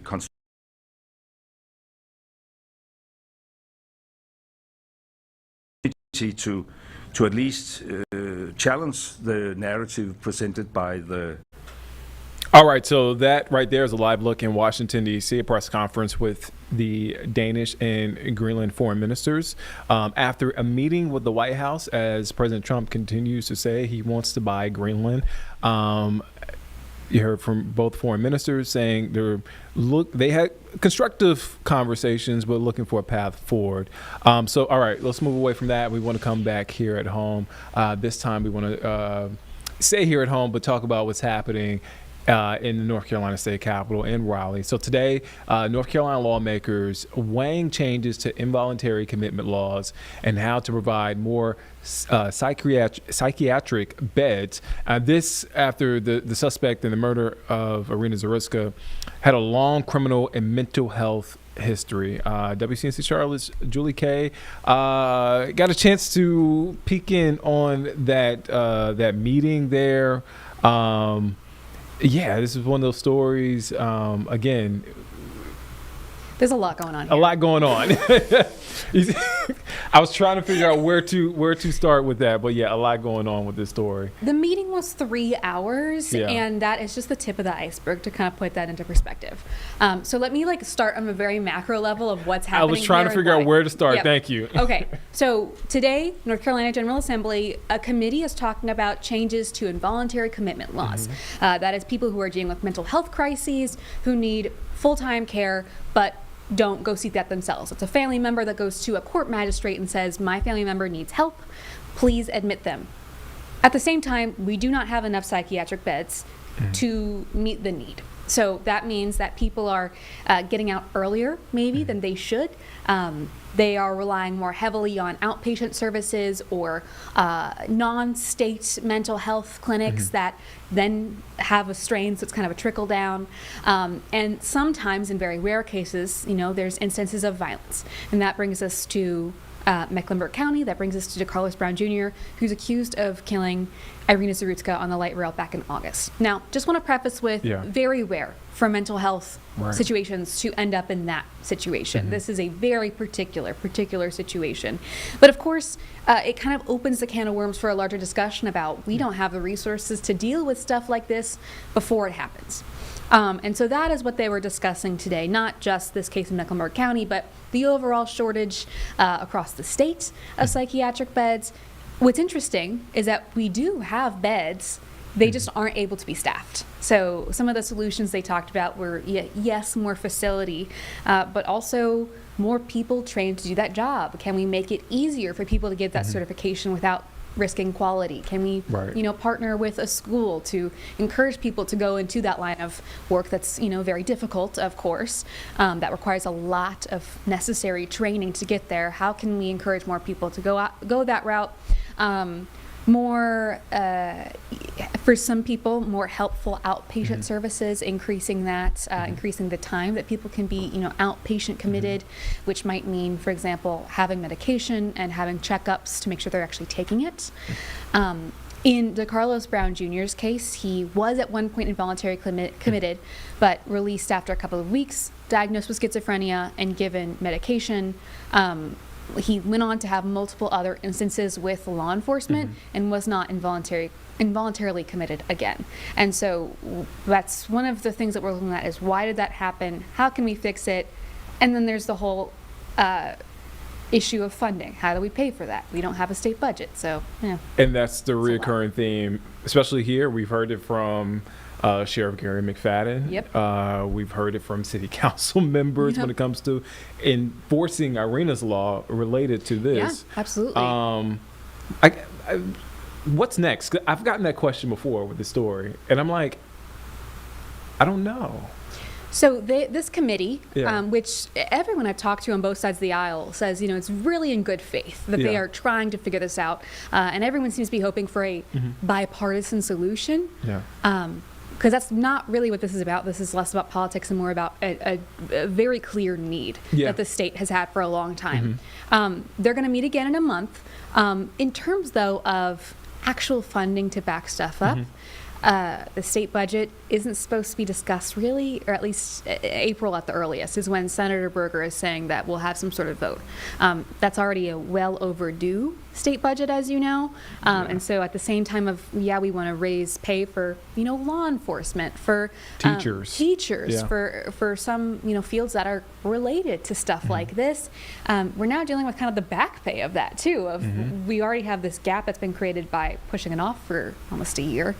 And so I don't know how long it's going to take them to get to this part of it, is what I'm saying. You know what I mean? We have a timeline for what's next for the actual, meetings and committees, but in terms of an actual actionable solution, I don't know. Julie K. untangling, complicated. I mean, on its face, not complicated, but when you get into the weeds, it gets a little bit more complex. Untangling that. Thank you, Julie, for that. Before I let you go, Julie, when can folks check out your story? We'll have a shorter version at 4 p.m. and then a more extensive version with some of my interviews at 6. All right. Don't want to miss that. Thank you, Julie, for your time. Thank you. Let's take a quick break. We'll be back here in just 2 minutes here on Live Impact News on WCNC Plus.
Welcome back here on Live Impact News on WCNC Plus. I'm Nick Sturtevant. We want to get to some breaking news that's happening right now. Verizon confirmed an outage on its mobile service today, and it says working to resolve the issue. So you may have noticed some issues. We were trying to troubleshoot. Who has Verizon in the room? Carlene, Jeb have Verizon. So we were troubleshooting what was actually going on. So again, Verizon confirmed an outage on its mobile service. You guys? Fine? Yeah, I mean, I'm not having any issues. I'm texting people who have Verizon that are having issues, but we texted each other. Right. According to what we're hearing online, is it doesn't seem to be affecting thousands of people, many of whom in the Charlotte area. A lot of people have actually reached out to us saying that they're not able to get a hold of people. We have people in our newsroom, and essentially what the outage looks like is you maybe, if you've been in areas of low reception or whatnot, you've had that little SOS in the top right of your phone kind of next to that battery. That's what a lot of people are seeing right now. No word yet, as far as I can see, Nick, and correct me if you're seeing otherwise, about what this is. Like why? I'm refreshing X. On our website, we have a lot of information. I want to read you some of what we have on our website. So the outage is affecting, as Jeb mentioned, eastern United States, so mainly the East Coast. Down Detector, which tracks outages, reported a spike nationwide in outages just after 12 p.m. with tens of thousands of reports from across the country. I mean, we're talking about New York City, Chicago, Houston, Philadelphia, Atlanta, Miami, Charlotte, Dallas. And again, we are refreshing and figuring out what is what is actually happening and what sparked this outage. So in the statement, Verizon confirmed, quote, it was aware of an issue impacting wireless voice and data services for customers. Our engineers are engaged in working to identify and solve the issue quickly. We understand how important reliability, connectivity is, and apologize for the inconvenience. All right, so we will continue to keep our eye out on if this is back up, what exactly is going on. Stay with us here on Live Impact News, WCNC Plus, with the latest. All right, so we want to head now to Washington, D.C. And this is a look at the Senate floor there. Let's take a listen in. It has a very, very serious side effects. But this prescription drug, under COVID time period, the Biden administration said, you know, there's a COVID crisis. People can't get in to see their doctor right now, so we'll allow them just to call in, and there'll just be this medicine mailed to them. And so for the first time, suddenly mifepristone, that actually causes an abortion for a woman, that drug is now being mailed without ever seeing a doctor. Now, some folks say, well, that's no big deal. It's used all the time. So it must be completely safe. In fact, my favorite term that I hear, and I hear it even from some folks in this body, is mifepristone is as safe as Tylenol. I've heard that so many times. It's as safe as Tylenol, it's as safe as Tylenol, it's as safe as Tylenol. Well, let me start with some basics. When you take a Tylenol, it doesn't take a child's life. So mifepristone, by design on the label, takes the life of a child. So let's just start there. The second issue, though, is also interesting. If you follow the label instructions for mifepristone and take it exactly as it is labeled, and if you take a Tylenol and take that exactly as it's labeled, if you take mifepristone, though, you are 8,000 times more likely to end up in the hospital than taking a Tylenol. Let me run that past you again. For all the folks that say it's as safe as Tylenol, mifepristone, according to the stats that we have that are public, you are 8,000 times more likely to end up in the hospital taking mifepristone than you are taking a Tylenol. Stop saying it's as safe as Tylenol. The facts do not bear that out. It's not. Mifepristone also has a strong likelihood and a side effect of causing infertility among women that have the baby has a different blood type than the mom, and if the combination's not correct, the mom then suffers from infertility the rest of her life. Now, if you go see a doctor, they can tell you that. But if you just get it in the mail, you have no idea. Or how about this issue? If you have an ectopic pregnancy, which you don't know unless you have an ultrasound, taking mifepristone can not only kill the baby, but could also kill the mom. This is a big issue. The Biden administration became flippant about this chemical abortion drug because the Biden administration was focused on having more abortions in America. They weren't just pro-choice, they were pro-abortion, trying to increase the number of abortions in America. But to do that, they did not take into account the health and life of the moms because they were so eager to increase the number of abortions. Even in my state, we've made a decision based on the Dobbs decision from the Supreme Court that's now each state can make their own decisions about what they're going to do about this issue of life. After decades under Roe v. Wade, the court has now said this is up to every state. So in my state, you would say this is a settled issue, except for doctors out of state. Now we're mailing in abortion pills into women in my state.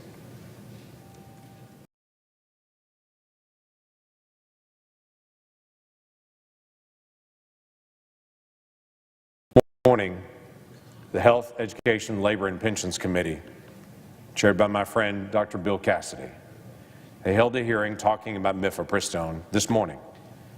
One of the witnesses was the Attorney General from Louisiana, talking about the number of women who have experienced coercive abortions where a parent or a boyfriend or some other loved one compelled them to be able to take these chemical abortion drugs against their will.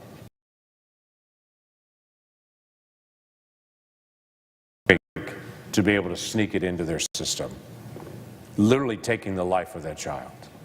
You know how they can do that? Because you don't have to see a doctor to get access.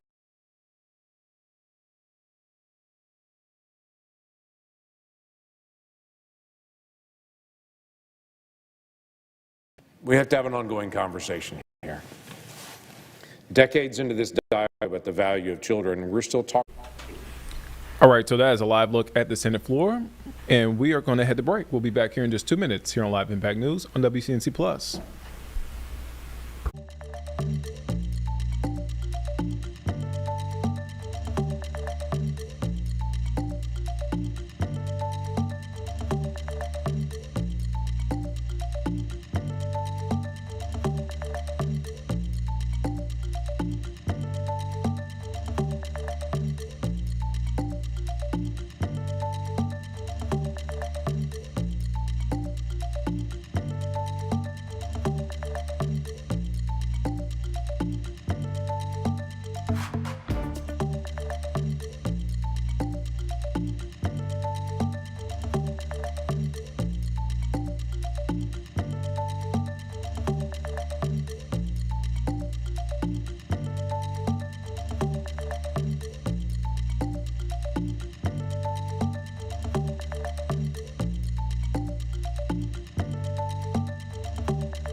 Welcome back here on Live Impact News on WCNC Plus. I'm Nick Sturdivant. All right, so tonight we are continuing to follow the story. We we covered the press conference this morning, but a family is talking about possibly suing CMS after they say a vice principal making claims that a vice principal attacked their child. Now, this alleged incident happened back in October at Renaissance West STEAM Academy.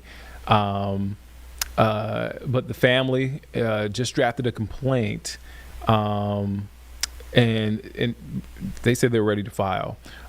So again, Jesse Pierre is covering that story. We'll have more on that story this evening here on WCNC Plus and WCNC Charlotte. Nate Morabito here in studio, also been following this story. What can you tell us? Because you're looking into different things regarding what allegedly played out. Yeah, I mean, this family's basically saying an administrator assaulted their child. That's to really boil this down. Who's a middle schooler, right? Who's since left that school and gone to a different school. I became aware of this back in November, so not long after it reportedly happened. And in talking through possible steps to try and report this, I really felt like the video was critical. There's apparently surveillance video that shows this interaction between the student and the administrator. And for me, it really felt necessary to get that video because, you know, our job is to find out what the truth is. Like, you know, I know we have to get this side and that side, but nowadays, when there's video, that is a key component. So I filed a public records request, that's what it's called, with Charlotte Mecklenburg Schools back in November. And I said, can we get a copy of this surveillance video that shows this particular reported assault? And the school district kind of quickly said, well, we're not going to give that to you because of state and federal privacy laws. And it was an interesting timing because few days prior or so, CMS had given a different surveillance video at a different school about something completely separate to another media outlet in town. And there were clearly students in that video that had been blurred out. And so I was wondering, like, number one, why did you release that video then if there's students being shown, potentially, and why can't you just redact them in this video if there are any other students? But in the meantime, I thought, what if we get a privacy waiver from the family in this case? What if the mother of this boy says, we waive all student privacy rights, to me specifically, can we get the video? So they signed a privacy waiver. I gave it to CMS. And Nick, I've followed up multiple times. I've called today. I've not received any response from CMS in more than a month at this point about this particular video. And it's puzzling. We're trying to figure out, well, is there any legitimate reason why they're withholding this video? And I've actually set to talk with an attorney at 3 o'clock today to kind of talk through big picture. Is this or is this not a public record? There's a safety issue inside a school. Surveillance video funded by taxpayers captures this incident. You have an administrator accused of something bad. You have a child on the other end. You have that child's family saying, we waive his privacy rights. You can release the video to me. And then you have attorneys for the family and the mom herself saying, we want this video released. And here's what one of those attorneys told me. Attorney Faith Fox told our reporter today when she asked, hey, you all gave Nate a signed waiver saying the school can release this video. How do you feel about the fact it's not been released yet? Take a look at what she said. At this point, it's really important that somebody take accountability for this. The video is available. So many times something like this happens and there is no video. It's the teacher's word against the child's. And when you have the video, it's very disheartening when the officials are ignoring video evidence. So Nick, there's video out there. Yeah. And this had not bubbled up to public scrutiny yet. And now we're at a point where the family holds a news conference and is outlining allegations and naming this administrator. And video would maybe clear this up one way or the other. And we still don't have it. And I filed in another request that I said, can you please give me this video today? Can you please at least answer our questions about why you're not giving us this video? And we still don't have it. And just to be clear, nothing, not an email, not a phone call, not a text message, not even a beep from a pager. No, those don't exist anymore, but you get where I'm going, right? I'm old enough to have used one in my first TV job. So yeah, nothing, no response whatsoever. And we've been patient. And I want to do this the right way when I'm reporting on things, especially things that are so potentially explosive like this. Yeah. I'm meticulous. And I think the video is critical for the public to see. And now the question is, will there be legal steps to get this video released? This family hasn't filed the lawsuit yet, but they've got one drafted and ready to go. And it sounds like to me that they don't want to go down that road. They'd rather just get this, taken care of cordially.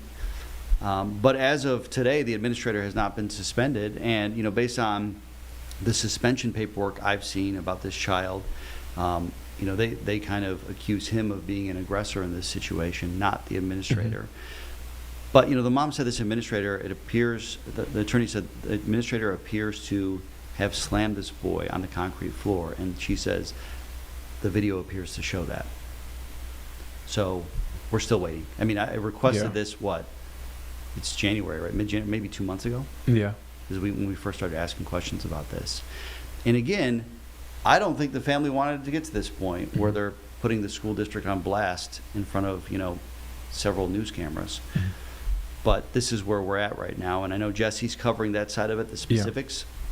But just know we're always working behind the scenes. Like when people call in tips, we are working to confirm and to really feel comfortable reporting something. I'm always cautious in he said, she said situations. But the minute I find out there's a video, is when it really starts to get to the point where I'm like, well, we should be able to see that video. The attorneys have seen the video. Yeah. And they told us, here's what it shows. So now we're waiting to see if the public will get to see it too. Yeah, the video in a lot of cases doesn't lie. And so once we get our hands on that video, if we get our hands on that video, those are the next steps, I guess, to figure out what exactly happened. We can see with our own 2 eyes. Yeah, and here's what I tell people all the time when I interview them. You know, I am not in the business of getting a headline. That's not what I'm interested in. I'm not in the business of trying to be sensational. You know, if I thought that this was a story right from the jump and I hadn't done my vetting, we could have put something on TV that night. But that's not how we operate, right? We want to do this the right way in fairness to everybody and to be accurate. That's ultimately what we're looking for. And in this case, the school district is citing a state and federal law that they say protects student records and student privacy. Yeah. That student's family is saying, we waive those rights. To me specifically, to release the video to us, and we don't have it. Well, Nate, we will continue to follow this story again. Jesse is covering one angle of the story. You're covering another as far as the video and seeing what actually happened. So look forward to seeing what plays out in this situation. Nate, as always, thank you for stopping by. Yeah, of course, I'll be on TV at 5 o'clock with the latest. You'll hear from the people that we've talked to, and we'll see what CMS says, if anything. All right, Nate Morabito, again, we will continue to follow this story. Nate, thank you again for your time. Let's head over to Washington, D.C. We're happening live right now. The Senate committee hearing on border security and immigration and crime and counterterrorism, holding a hearing on the Afghan parolee program.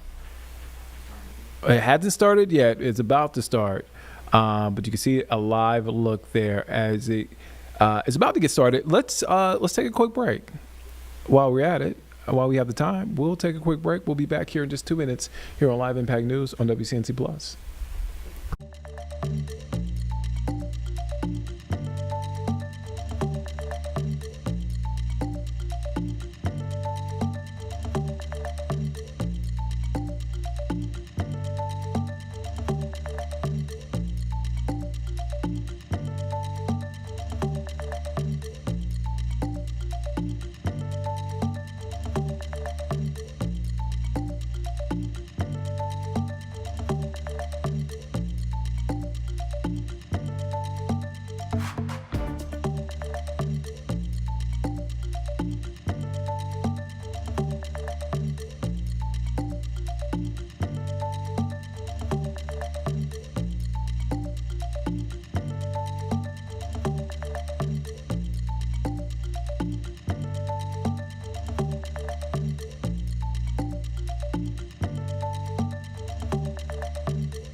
Welcome back here on Live Impact News on WCNC Plus. I'm Nick Sturdivant. We want to go back to D.C. where it's underway, that Senate committee hearing on border security and immigration and crime and counterterrorism, holding a hearing on the Afghan parolee program. Let's take a listen in.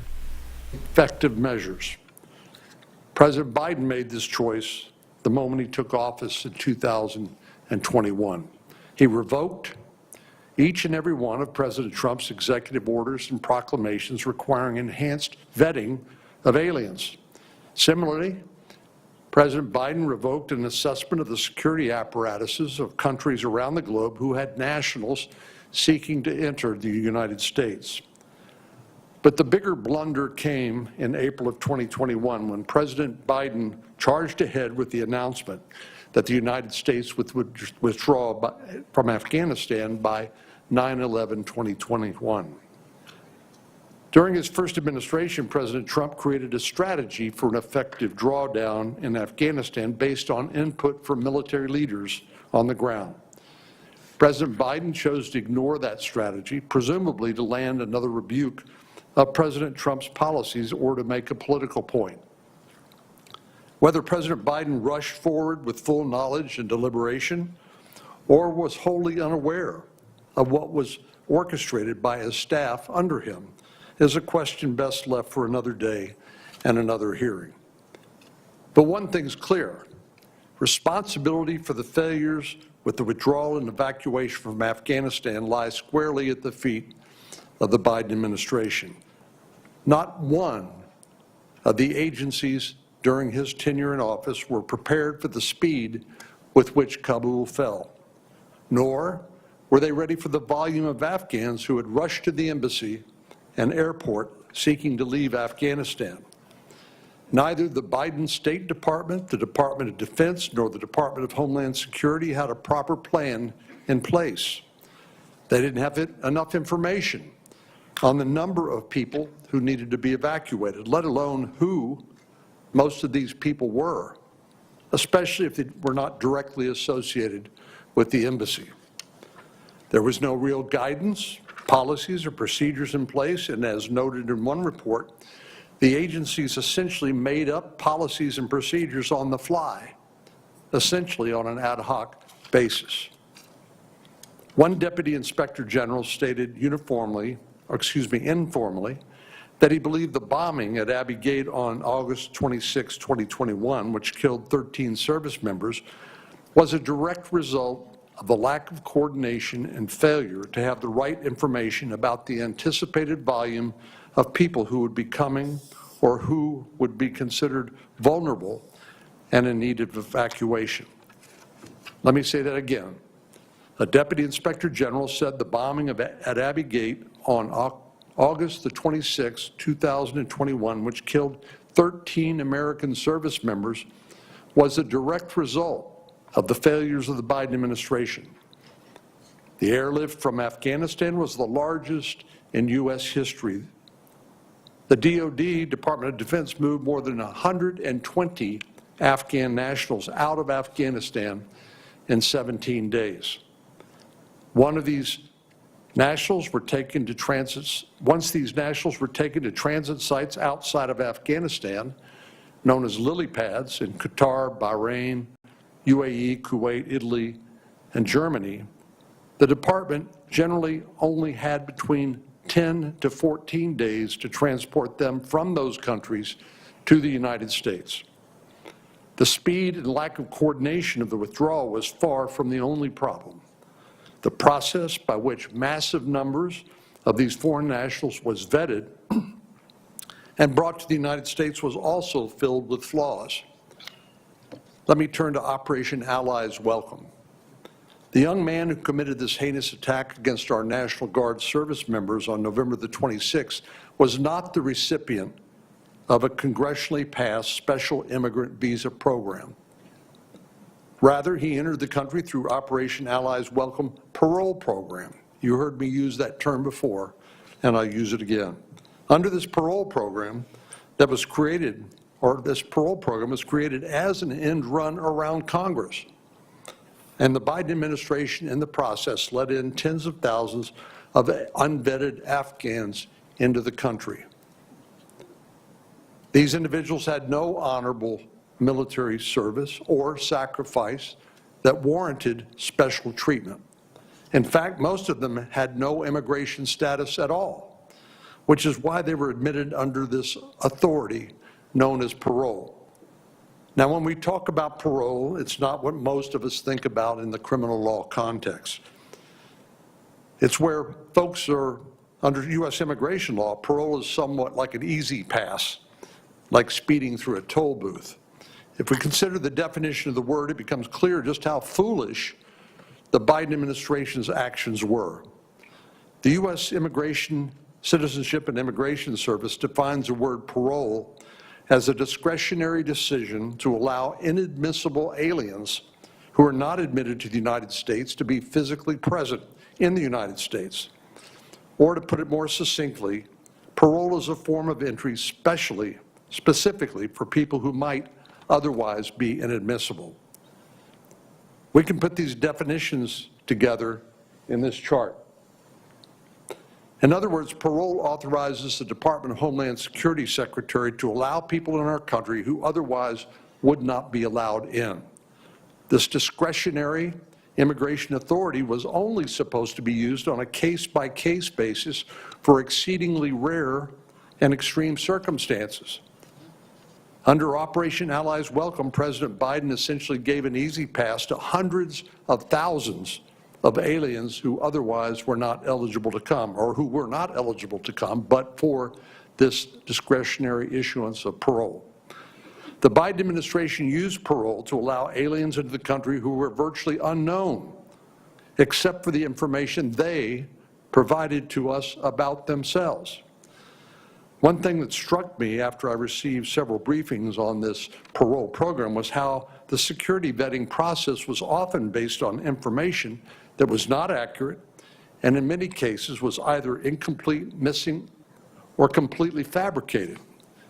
In other situations, agencies relied on records that were inaccurate, incomplete, or missing critical biographic data like the person's name or date of birth.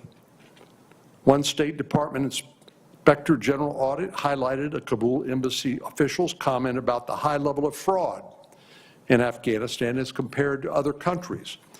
Remember that Afghanistan has been run by a terrorist organization for multiple periods of time throughout its history. Given this fact, and given that this government controls many of the records from that country, can we ever truly rely on any document issued by Afghanistan to confirm that any Afghan national is who they claim to be? Even more disturbing were the findings from the Department of Homeland Security Inspector General that some Afghan parolees made it into the United States even though they had not actually completed their vetting protocols. At least 1,300 Afghan nationals were allowed to travel and enter the United States before we even collected their biometrics, fingerprints, photograph, in order to run background checks through the various government databases. At the end of the day, the Biden administration allowed more than 70,000 Afghan nationals into the United States using this claimed parole authority. And once these folks were here, the agencies simply lost track of them. To date, we still haven't located many of the Afghan parolees who were resettled into over the 176 communities across the United States. But thankfully, now that President Trump is back in office, he's prioritized vetting of all aliens outside the country and currently inside the country, including parolees. According to the Director of National Intelligence, Tulsi Gabbard, and the National Counterterrorism Center Director Kent, more than 70,000 Afghan parolees President Biden allowed into the country through Operation Allies Welcome, 18,000 of them were known or suspected terrorists. The NCTC has identified 2,000 individuals with ties to terrorist organizations and is actively working with the FBI on their cases. So clearly, more needs to be done. We need to codify, that is, put into law, the policies and procedures that we know are needed to ensure that America has an effective security apparatus and vetting process outside and inside the United States. Until that. All right, that is the Senate committee hearing happening there on the Afghan parolee program. That's in Washington, D.C. Let's take a quick break. We'll be back here in just 2 minutes here on Live Impact News on WCNC Plus.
All right, welcome back here on Live Impact News on WCNC Plus. I'm Nick Sturdivant. Some big news. Congressman Tim Moore making an announcement today on social media. On Instagram, that's where I saw it, where he writes, after my White House meeting, FEMA gave more than $116 million in new funding for Helene recovery, including $17.6 million for Rutherford County, a county that Congressman Moore represents. Let's bring in Congressman Tim Moore after making that announcement on social media. Congressman Moore, thank you for your time. Hey, great to be with you today. Same here. Let's start with this. Walk me through those meetings. How did that conversation go? And also, what does this mean for the folks there in Western North Carolina? Well, this is really big because there's money to repair bridges and roads and other infrastructure throughout Western North Carolina. In my district, particularly in Rutherford County, they were owed over $17.5 million in debris removal expenses. Those are costs the county incurred in getting debris out of the the roads, the right of way, river, streams, you name it. And there's still plenty of debris that needs to come up right now. So that was a big tranche of money, and they've been waiting on for a few months. I actually had a meeting at the White House Monday of this week and had an opportunity to kind of lean in on that, on these, as well as some other appropriations that are out there.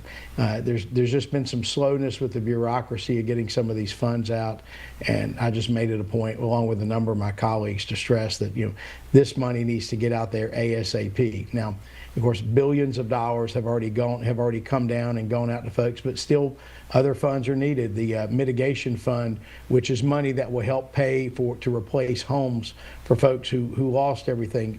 A lot of that money's been distributed, but there's still money that's needed there. So we're going to continue to lean in here in Washington to make sure money gets where it needs to go to take care of these folks. I mean, this is a generational tragedy with what happened in Helene. And it's the kind of thing that, I think everybody knows it doesn't get fixed overnight, but I'm certainly going to make sure that there aren't any unnecessary bureaucratic delays happening in Washington or anywhere else for that matter. Do you plan to meet with Governor Josh Stein, North Carolina Governor Josh Stein? And if so, what does that look like, and what do you hope comes from that? Yeah, we actually will be meeting today here in Washington. The governor and a few folks from the NC GROW, which is the state entity that is helping get these funds out, are here. And I've been meeting very closely with them and working with our legislature, which is put in, I think, another $1 billion in appropriations as well. So everybody's rowing in the same direction to get these funds out. The administration, from the White House level, I can tell you that they are leaning in to make sure these funds get where they need to go. And of course, we're going to have I'm sure it's going to be a constructive meeting with the governor to see where things are with NC GROW and to see where if there's any slowness or shortcomings. I want to know that. My colleagues want to know that, and we're gonna lean and push as much as we have to. Yeah, I was just about to ask Congressman Moore. Do you foresee any problems, any challenges as you mentioned? More funding is needed for a generational tragedy and situation there in Western North Carolina. Do you foresee any issue getting more funding? I don't see an issue getting more funding. I think some of the challenges are, and I don't know how much you've been there and seen it yourself. You probably have. You guys have done a good job covering this, and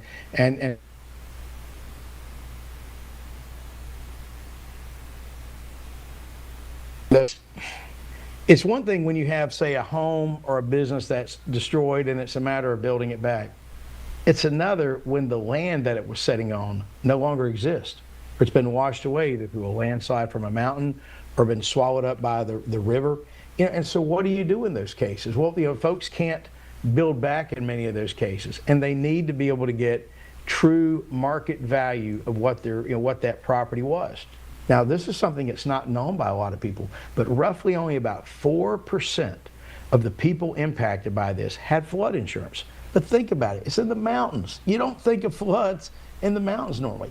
I learned something new, and that is that a landslide, like where a mountain collapses and comes down with a landslide, that's actually a peril that has to be covered under flood insurance. I never would have thought that, right? And so, so these folks who, they thought they had good insurance, they played by the rules. Many of them weren't even in flood plains, and some of them lost everything. We need to take care of those folks, and I'm insisting, just like I did when I was Speaker of the State House, doing the same thing here in Congress, that we take care of these folks, that we make people whole, because these are folks that are trying to rebuild their lives. They don't have time for delay. They need to get this done, and there's a process to go through, particularly in those where the land has been taken or where it's a substantial loss, and then determining what that fair market loss is. But we need to help these folks out, and we're going to continue to push. What are some of the conversations you've having with folks in that, because that is your community now, regarding Helene and that recovery? Because this is not just a 1 year and we're recovered. This is a continual. This is years long recovery. Yep. So there has been a lot of progress. If folks have not been up, for example, to Chimney Rock and seen it, and Lake Lure in that area, you really ought to get up there. I mean, there are businesses, for example, in Chimney Rock that I didn't know if they would ever be able to rebuild them. I mean, they were caked in mud. I mean, it was terrible. And so many of those businesses are now back and operating. There are bridges that had gotten just destroyed and wiped out that have now been rebuilt, roads that have. These towns have adapted to a lot of changes to try to rebuild, but to rebuild even better than where they were before. And so while there's still money that needs to come in, and it's going to come in, there's a lot of great success that's been out there. I mean, getting water systems back up and running, wastewater treatment plants. I mean, when this thing happened, I mean, think back to the utter devastation where you had like the water treatment plants for a lot of these cities gone. Why? Because where does a water treatment plant usually go?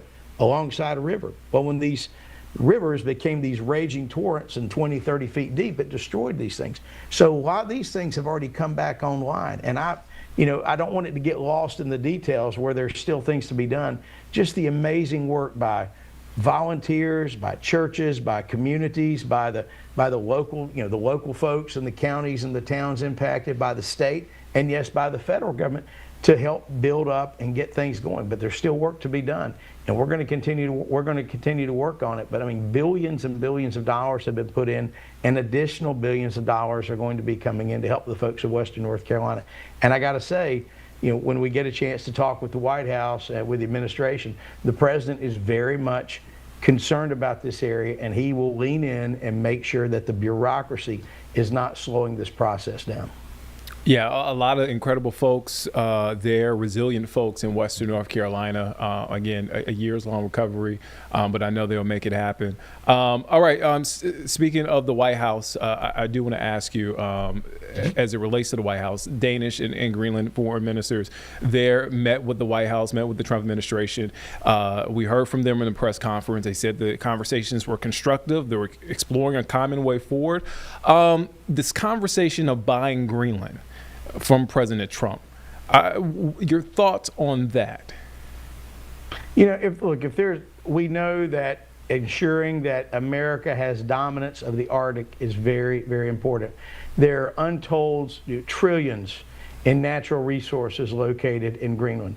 The strategic importance of Greenland, particularly as it relates to Russia and to China, cannot be understated. I do think, though, that the way to approach this is to look at a way to collaborate. I mean, Denmark is a NATO partner, right? I mean, this notion that there's going to be some sort of attack, I don't even, that's not going to happen. That's really ridiculous talk. But I think there may be some opportunities because Greenland is kind of a self-autonomous zone. What is it they look to do? What would they like to be able, for example, to grow their economy? And right now they're kind of hamstrung as to what they can and can't do. So allowing them to do that, but I think it's very important that it is in our national interest, in the world order, if you will, that the Arctic remain an area that is friendly and is somewhere where we have access to, particularly as China and Russia try to assert more influence. And look, I mean, when it comes to coming back to the Western Hemisphere with what happened in Venezuela. I mean, look what happened. You had in Venezuela, you had Maduro, who thankfully is now in U.S. custody, where he will stand trial. But you had a government in that country that was, welcoming and actually encouraging Iranians, Russians, Chinese to have more of a footprint in the Western Hemisphere. I appreciate the president's bold stand to say, we're not going to stand for that. We're going to make sure these countries are not exerting influence right here in our backyard. And frankly, what I've been frustrated with are the decades, and this is Republican and Democrat, are the decades where somebody was essentially afraid to stand up for our country, to stand up for what was in the best interest of the United States, whether it was misuse of foreign aid dollars, what we saw over the last 4 years under President Biden, where millions and millions of people crossed into the country illegally, now resulting in a lot of these problems that we're dealing with now. I mean, we just need to follow the law. We need to enforce the law. And at the end of the day, the president needs to make sure that he's looking out for America first. And I'm proud that President Trump is doing that. One last question before I let you go, Congressman Moore. You've been generous with your time. A lot of eyes, especially here from the Charlotte area, because we have Border Patrol here just months ago. But what's been playing out in Minnesota, protests continue. I believe we had a student, there was a student walkout there in St. Paul in Minnesota today, following the ICE-involved shooting. A lot of people have seen that video from multiple angles of what happened. What have your takeaway from what's played out in roughly a week since that incident happened? Yeah, I mean, look, this is a tragedy. A person lost their life. I mean, that's terrible. That's awful. I've looked at the video, right? I've looked at it. I think that the appropriate investigation has to take place. To me, what it looked like was that she was taking her vehicle and she was going in the direction to run over a police officer, or a law enforcement officer. I mean, you just can't do that. That's not smart under any circumstance. And what I think is unfortunate is how this rhetoric, this rhetoric where folks are calling like these law enforcement officers Gestapo and all these ridiculous things. This just needs to stop. This is not appropriate. Folks don't need to think that they can go out here and like take physical action and do things against law enforcement at all. Now, should people be able to go out and protest lawfully? Absolutely. The First Amendment is a wonderful thing, and people should be able to go out and protest and express their opinion. But when it comes to actually getting involved and taking physical action against law enforcement or anybody else for that matter, that's crossing the line. That's not appropriate. And the rhetoric needs to die down. The temperature needs to die down. And look, for 30 years before I was ever a member of Congress, I was a lawyer. And when I would have clients who would come in and, you'd have people charged with whatever, some resist, delay, obstruct, or whatever, I would tell clients, the side of the road is not the place to argue or debate whatever you think it is. That's what courts are for. And if there's any agency that's not doing something right, guess what? That's what judges and that's what courts do. It should not be up to vigilantism or violence or people out there thinking they can just go out there and start physically assaulting or interfering with law enforcement. That never ever is going to work out well for anybody. What would you tell the Trump administration, President Trump directly? You mentioned the rhetoric coming down. I know he's been very outspoken about what's happening. And also we've heard from Minneapolis' Mayor Jacob Frey, Governor Walz. But what would you tell President Trump regarding that rhetoric and bringing the temperature down? Well, I think the president is justifiably angered that you have folks basically willfully encouraging people to go out and physically obstruct and interfere with and assault ICE and other law enforcement agents. So bear in mind, what gets talked about is, with Border Patrol and with ICE, you have people, this same ultra-left radical crowd that's out here doing that. I mean, they're attacking, local police officers. They're not drawing any distinction, and they're engaging in physical violence for what they think is advocating a cause, I guess. And that's just not appropriate. So, you know what? I understand the president's outrage when that happens. But at the end of the day, I think and so I think that outrage is appropriate. At the same time, I think we need to make sure that whatever can happen to dial the temperature down is great. But I saw some comments by the mayor where he was using some choice words, telling federal law enforcement to get out. And then I saw Governor Walz indicating that he was going to somehow take the National Guard and use them against. I mean, these are stupid comments, right? I mean, for one, the state can't assert jurisdiction over the National Guard, which because the president ultimately is the commander-in-chief. You federalize that unit, and then it's part of the active army or whatever division of the or service under the military it is. So. It just needs to calm down, and so I think that and maybe temperatures need to go down, frankly, on both sides.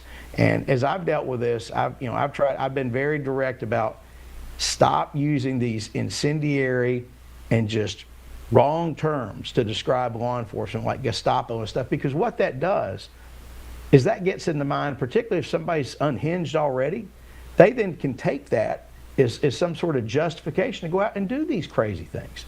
I mean, it's just it's ridiculous what's happening. But it's I mean we live in an interesting time right now. I mean, look at what's happening in Iran right now. Look, I mean, all the things that are happening on the world stage at this moment. I mean, there's a lot of stuff. There's a lot of stuff you guys can be covering right now, right? I mean, there's a lot of things happening around the globe.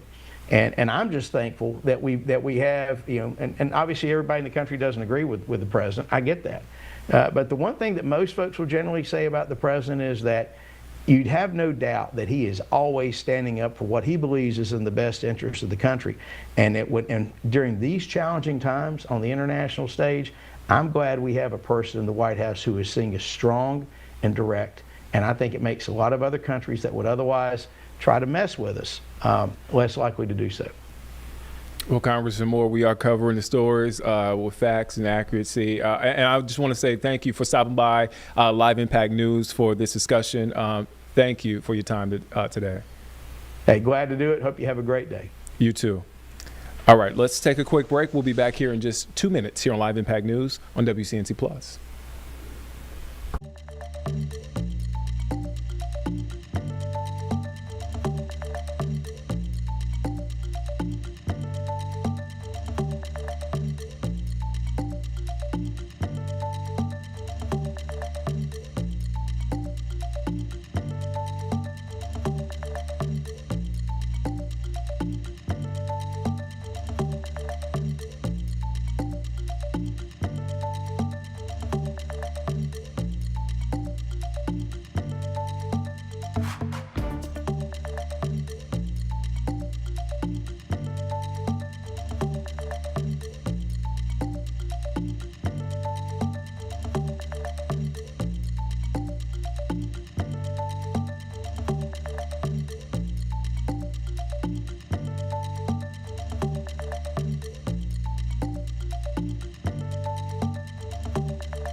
All right, welcome back, everyone. Vanessa Rufus taking over in the Live Impact News studio. Right now, we want to turn to a brand new feed just into our newsroom right now. President Trump signing this health bill for kids, whole milk for healthy kids. This comes as we just saw the food pyramid be reshaped. And also, as we continue to see the spotlight on international matters, including escalation of tensions in Iran with the potential of military intervention on behalf of the United States. Let's listen in and see what the president has to say. Farmers. I want to thank all of our farmers here today, sir. Most of them are 5th and 6th generation. They represent states from all across our country, and bringing the children to and seeing what the next generation of dairy farmers looks like.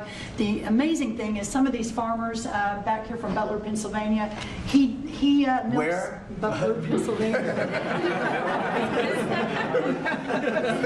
I love Butler. I do. Yeah, and they love you. They love you. But he milks about 40 to 60 cows. And then we have Jamie from Wisconsin who milks about 5,000 cows. So they represent all across the spectrum and what this means. And I think it's important to note that in the last year, your support for these American farmers, for rural America. The One Big Beautiful bill was the largest investment in rural America in history. I think that's important to note. The trade, and I see my friend Jameson Greer over there and Howard Lutnick on this end, we've opened up more than 24 different markets.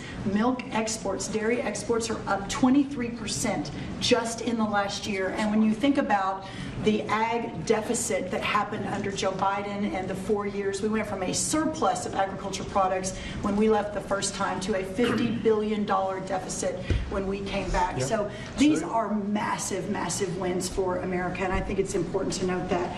I also want to note, and you said it as well, that over a decade ago, Michelle Obama in this very room made an announcement on a short-sighted campaign to ditch whole milk in schools, and that's what we're working to fix today. Last week, Bobby Kennedy and Ben Carson and Dr. Oz and the whole crew, sir, announced the Dietary Guidelines for Americans 2025 to 2030, which also reintroduced full-fat dairy into a healthy diet. And today, by signing this bill, Senator Marshall and Congressman Thompson and both, all the wonderful men to the right who worked so hard on this, Peter Welch, it is a bipartisan issue, and understanding where we are in this country and how important the health of certainly our children are is so important. USDA is posting today the guidance. So we're signing the bill, and USDA, we're moving at Trump time, is posting today the new rulemaking that is necessary to get whole milk back into school lunches. So that's a really, really big deal. So how long will that take? It should just take a few weeks, and then the milk starts moving in. So it's a big announcement, sir, for our schools and our children. And I know Secretary Kennedy will talk a little bit about the health issues, so I won't do that. I'll skip over that. You mentioned, and the last thing I'll say, I know we're here to sign the bill on whole milk, but Senator Crapo's work and our wonderful friend Doug LaMalfa, who we lost way too soon, right. Their work on securing Rural Schools Reauthorization Act, how important that too is for rural America. 700 eligible rural counties across the nation are now guaranteed funds for schools and roads and infrastructure. So, sir, you say it all the time. Those are your people. They voted for you and with us and saw your vision from the beginning. This is who we're here to support today, in addition to the whole milk for healthy schools, which will help all children. Just remember, eat real food and drink whole milk. What a joy again it is to be here, and I especially want to thank all of our incredible farmers for what you do. So, sir, with that, I'll turn it over to Secretary Kennedy. And just before you do that, how are we doing with food prices, bringing them down? Yes, sir. Well, I'm glad you asked, because I brought a chart, and that just happened to be right behind me. So, speaking of milk, milk is actually way down, and I know we're here to talk about that today. Obviously, 44%. That's right, sir. 44% down. Milk, 44% down. Eggs is way down. Milk is way down. This is just since we took office, sir. Fresh whole chicken down 2%. Cheese down. Tomatoes down. Butter down. Of course, eggs are way down. Potatoes down almost 3%. Fresh fruits down almost 3%. But this is just the beginning. And as we continue to bring the cost of farming down, bring the cost of inputs down, open up the markets, support our farmers, we'll see even more affordability moving forward. And eggs are down 31%, so it's really something. Where's Bobby? Bobby's right here. Right here, Mr. President. Go ahead, wherever you are. Go ahead. Good to see you. We like Bobby. And I want to echo what Brooke said about finally having a president that sees the alignment between farm prosperity, good food policy, and the health of our children. These are common sense associations. Democrats have been talking about them for eons. Republicans have been talking about them. We finally have a president that is implementing these policies and getting real food to our children. Today, President Trump signs the Whole Milk for Healthy Kids Act of 2025, a long overdue correction to the school nutrition policy that puts children's health first. For years, Washington treated fat, especially saturated fat, as the enemy. It made a war on saturated fat. This is the peacetime president. He's made it 8.5 deals ending wars, and he's also ended the war on saturated fat. As a result, whole and 2% milk disappeared from school menus Even though science has never shown that whole milk harms children, evidence increasingly shows the opposite. The panoply of nutrients in whole milk is critical to brain development and physical development in our children. Whole and 2% milk provide 13 essential ingredients critical for growth, development, immune system function, and overall health, including protein, calcium, vitamin D, and healthy fats. Yet since these milk options were removed more than a decade ago, school milk consumption and meal participation have declined dramatically.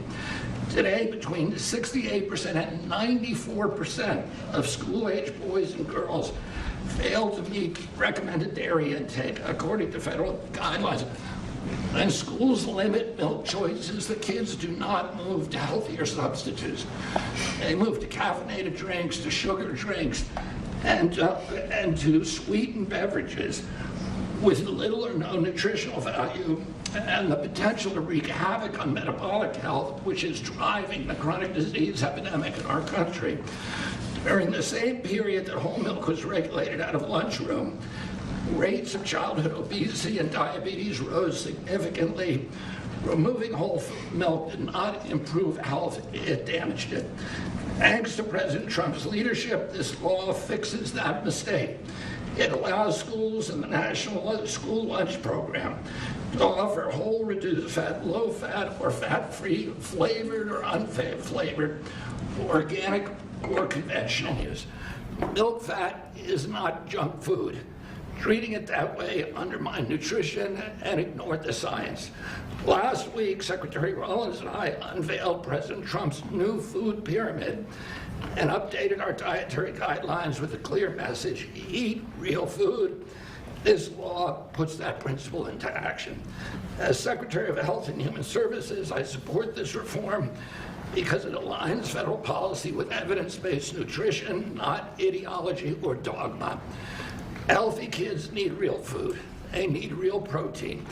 They need healthy fats, and they need policies grounded in reality and the science. I want to thank President Trump again for his vision, for signing this bill, for continuing to put children's health first. This is exactly the kind of practical change that will make America healthy again. Thank you. Thank you. Thank you, Bobby. We have some milk here. It's been sitting here for 5 days, so it's from the original bottle, and I brought it so the press can have some. You can swig it all out of the same. Remember the old days when we were kids, everybody shared a bottle?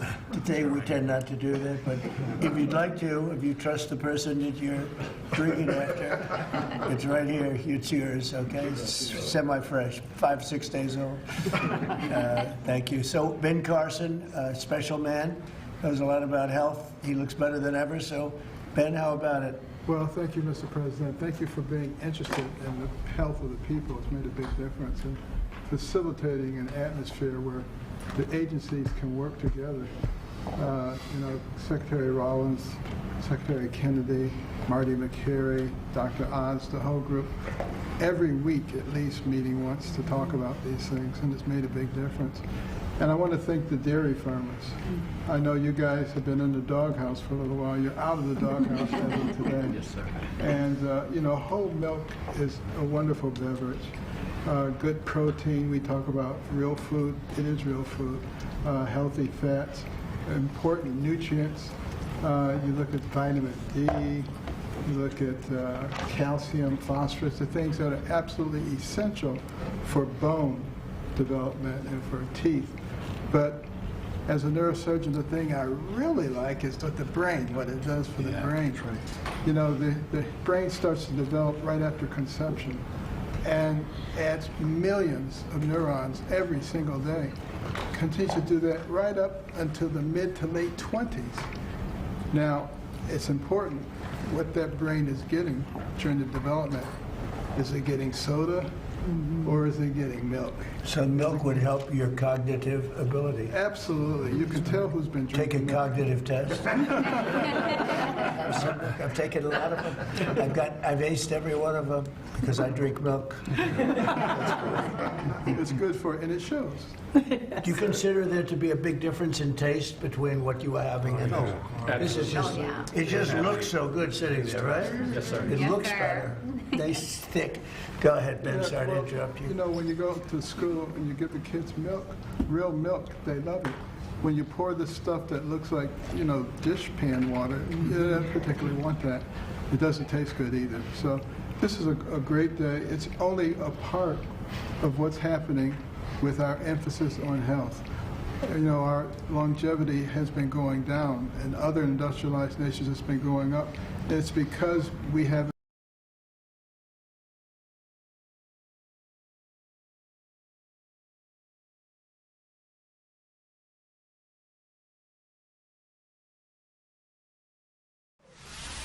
All right, sorry about that, folks. Looks like we had some issues with the feed, froze up there. We're going to work on trying to get that back. Also monitoring other feeds from around the area, so we may also pivot depending on which feeds we have active. When we return in 2 minutes, we'll take a quick break here on Live Impact and see you on the other side.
All right, welcome back here to Live Impact News. Vanessa Rufus here. We have been able to get that feed with President Trump signing this health bill for kids, specifically focused on whole milk for healthy kids is the name of the bill.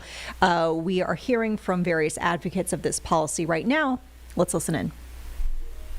You're not hungry again in 30 minutes. And I have to point out that under the previous couple administrations ago, thanks to them, we have a whole generation of young adults who have osteopenia and osteoporosis because they never drank milk for an entire generation. So getting milk back in the schools is going to give us healthy bones and healthy minds. It sticks to your ribs and it tastes great. Thanks for your leadership. Yes, sir, Mr. President. Thank you. Anybody politically first, and then we'll go to the farmers? Yeah. Yes, please. Mr. President, thank you so much. I want to ask Dr. Carson if there's an age limit on the cognitive ability. Drinking a whole lot more of this. Yeah, exactly. But thank you so much. Thank you so much. We literally have legislators here that have worked on this for years. This is something that's been very, very difficult. You're able to help us You get would it think over it would have been very easier, actually. Exactly, but you were able to help us get it over the finish line. You and your great team, Brooke, and all of these people have done such a good job. Not only with this issue, but all that we're doing for the farm community, which is so, so very important. So thank you very, very much. And I know that you're going to continue to support farmers like you have. We do, right from the Since you beginning. were elected.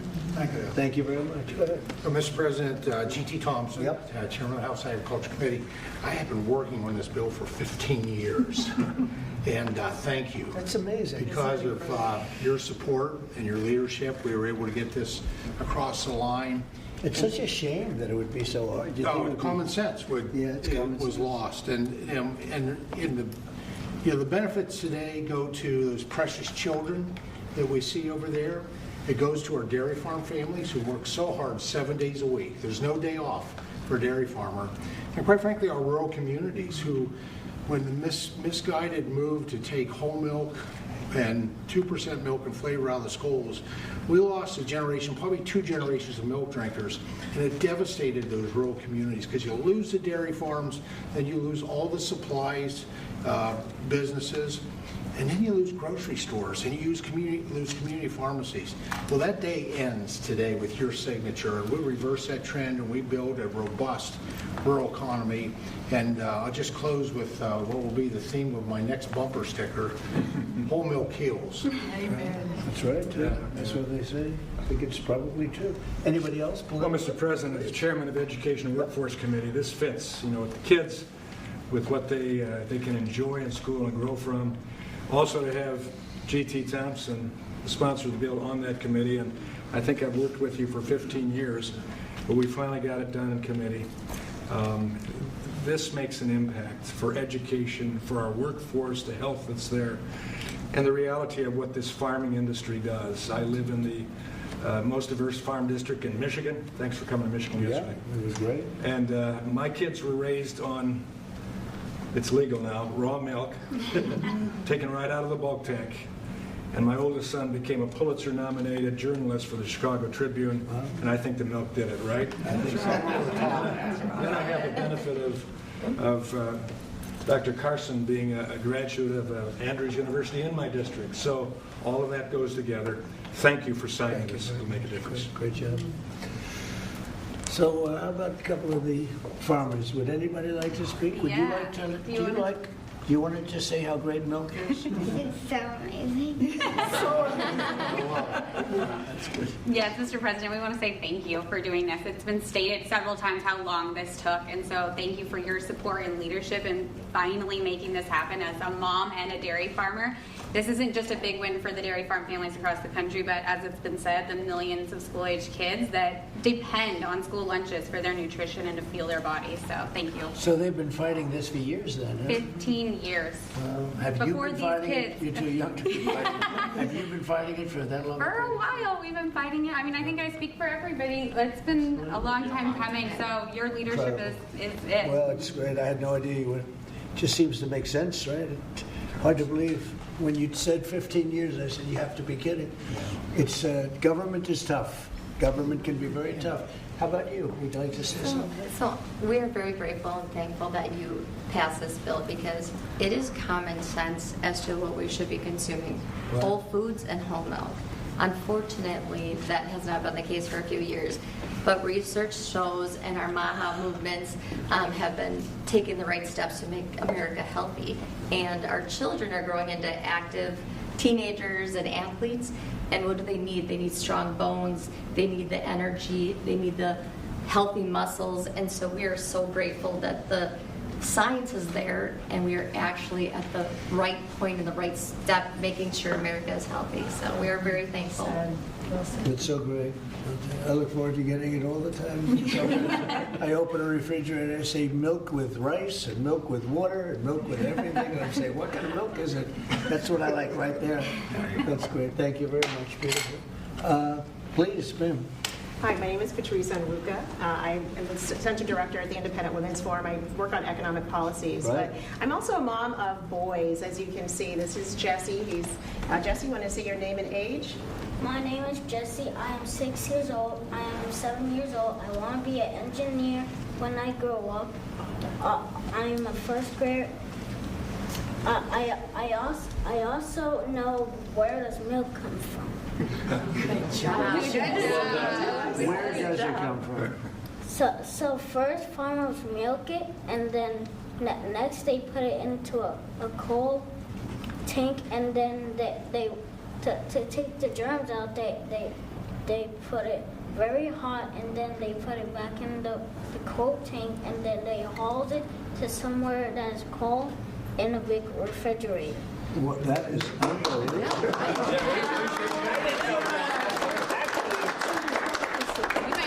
I'm going to give him a medal. Everybody, these guys want it. Let me tell you, politicians want it. I'm going to give that to you. Is that okay? Thank you, sir. Thank you. That's and beautiful. This is Daniel, Wow. his younger brother. Daniel, how old are you? 5. And what grade are you in? Kindergarten. Kindergarten. And these boys are involved in sports. They go to a public school in the Maryland area, and many of their friends are drinking the kind of options that they don't really like. And so it's good that as they get to drink a glass of milk every morning, their friends will be able to drink that at school as well. So thank you very much for what you're doing for public school kids in particular. Beautiful people. Thank you very much. Doing a great job, too. Thank you. Please. I'm Amber Schwartz. I'm also with Independent Women, but I'm here with my son, Luke, who is 13 years old. We're in Alexandria, Virginia. Luke needs a lot of protein right now to grow. In fact, his doctor has told us between 60 and 70 grams a week. And I can't feed him a whole chicken every day, so supplementing with milk is really helping us. Unfortunately, at school, they've offered skim milk and chocolate, and he does not like either. And so he has been turning to the juice boxes and other drinks that have sugar. And so thank you for giving him the opportunity, and parents too, to make a choice. That's great. That's really great. How about you?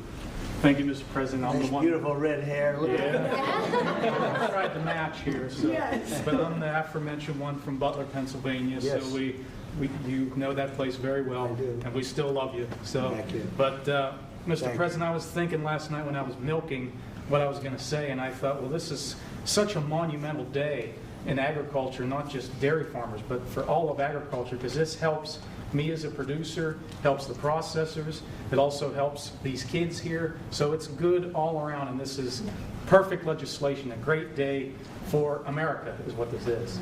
Thank you very much. Beautifully said, and we appreciate it. And it is a great place that you come from. I love it. Please. Mr. President, thank you. It's an honor to be here, and I think this is about choices. This day's been a long time coming. We've been waiting on this for many years, and it's great that we're able to provide choices now in schools with whole milk. Well, thank you for that, and thank you for everything that you do for the dairy industry. That us dairy farmers produce valuable nutrients every day for consumers. So you're going to need to produce more milk because you're not mixing it up with all sorts of things, right? That's right. That's great. That's a big. How much of an increase will that be? Do you have any idea? Pretty good. A lot more. A lot more. Absolutely. Absolutely. That's great, boy. That's so good for the industry. Absolutely. Hard to believe you had to wait so long. Yep. So thank you. Would you like to say Mr. something? President, I'd like to thank you again for your support behind this, and the gentleman standing behind you. Like you said, we worked 15 years on it. I advocate for our industry a lot out in the community, and I know I've been into high schools, I've been in the middle schools where the students want milk. I did a taste test one time at a high school where we gave them whole milk versus the skim milk their school was giving them. The kids love the whole milk. So just your all support behind us, your support getting it pushed through, I really appreciate what you've done and what. All right, now, folks, we're going to pivot to our 3-box. We'll continue to see the president speaking with advocates of this Whole Milk for Healthy Kids Act. You've got the Senate Judiciary hearing that's underway today regarding Subcommittee on Border Security and Immigration, Crime and Counterterrorism on what's being called flawed vetting and deadly consequences with the Afghan parolee program. And you can see astronauts getting ready to depart from the ISS. We know this comes amid that medical condition, which we know has been still, to our knowledge, undisclosed what it is. Producer James Brierton has been following all of our space news very closely, and you are telling us that this is what we're seeing right now going to be a pretty long process of closing this hatch, right, and getting ready to get underway. That's right, Vanessa. So what we're seeing right now live from space is pretty unprecedented. In the 25 years that America has been flying to the International Space Station, this is the first time a crew has ever had to leave a mission early due to a medical condition. And Vanessa, as you noted, we don't know the details or the extent of that medical condition other than one of the 4 people who are flying home today suffered from a pretty serious medical condition and had to have their fellow crewmates come to their aid. This took place sometime last week. Since then, NASA and SpaceX have been working on a plan to bring them home. They defined it not as an emergency, but something they were going to do as soon as possible, and today is as soon as possible. So what we're seeing right now is the 4 astronauts, 2 Americans, 1 Russian, and 1 Japanese astronaut have loaded into their SpaceX Crew Dragon, and they're going to close the hatch between their spacecraft and the International Space Station. And then it's going to take about an hour or 2 to make sure that everything is good to go, that the atmosphere is stable, and that they are good to detach. Just after 5 p.m. Eastern today, their spacecraft will detach. It will leave the space station, and then some point about 4 or 5 a.m. in the morning, we expect them to splash down in the Pacific Ocean. So for several hours, they will be orbiting the Earth and deorbiting and coming down. But right now, they are loaded into their spacecraft, Vanessa, and they are making sure that all systems are go for their multi-hour journey home. Yeah, and an interesting point we always like to point out are Caroline connections among the crew that is departing from the ISS today. We have Zena Cardman, who we mentioned actually has a couple of degrees from UNC Chapel Hill. So, well, it sounds like she calls Virginia technically home at this point. She did spend some time here in North Carolina. There are a couple of astronauts in the astronaut corps right now with ties to North Carolina, and NASA has a fairly busy schedule ahead. So after we get Crew 11 home today, eyes will turn to getting Crew 12 up to launch, but also the launch of Artemis 2, which is the first lunar mission we have done since 1972 and the end of the Apollo program. And astronaut Christina Cook, who grew up and was educated here in North Carolina, is flying that Artemis 2 mission, which is set to launch as early as February. So Carolina connections in the Space Corps and very active schedule over the next few weeks. Now, as far as points of interest with the ISS, they'll have to continue the work and research that these 4 crew members are kind of, I don't want to say leaving midway. We don't know how far along they are in the research they were contributing to, but we did see earlier this week kind of a changing of guard, an official ceremony, more or less, where you saw the NASA astronaut pass over the command over to the cosmonaut.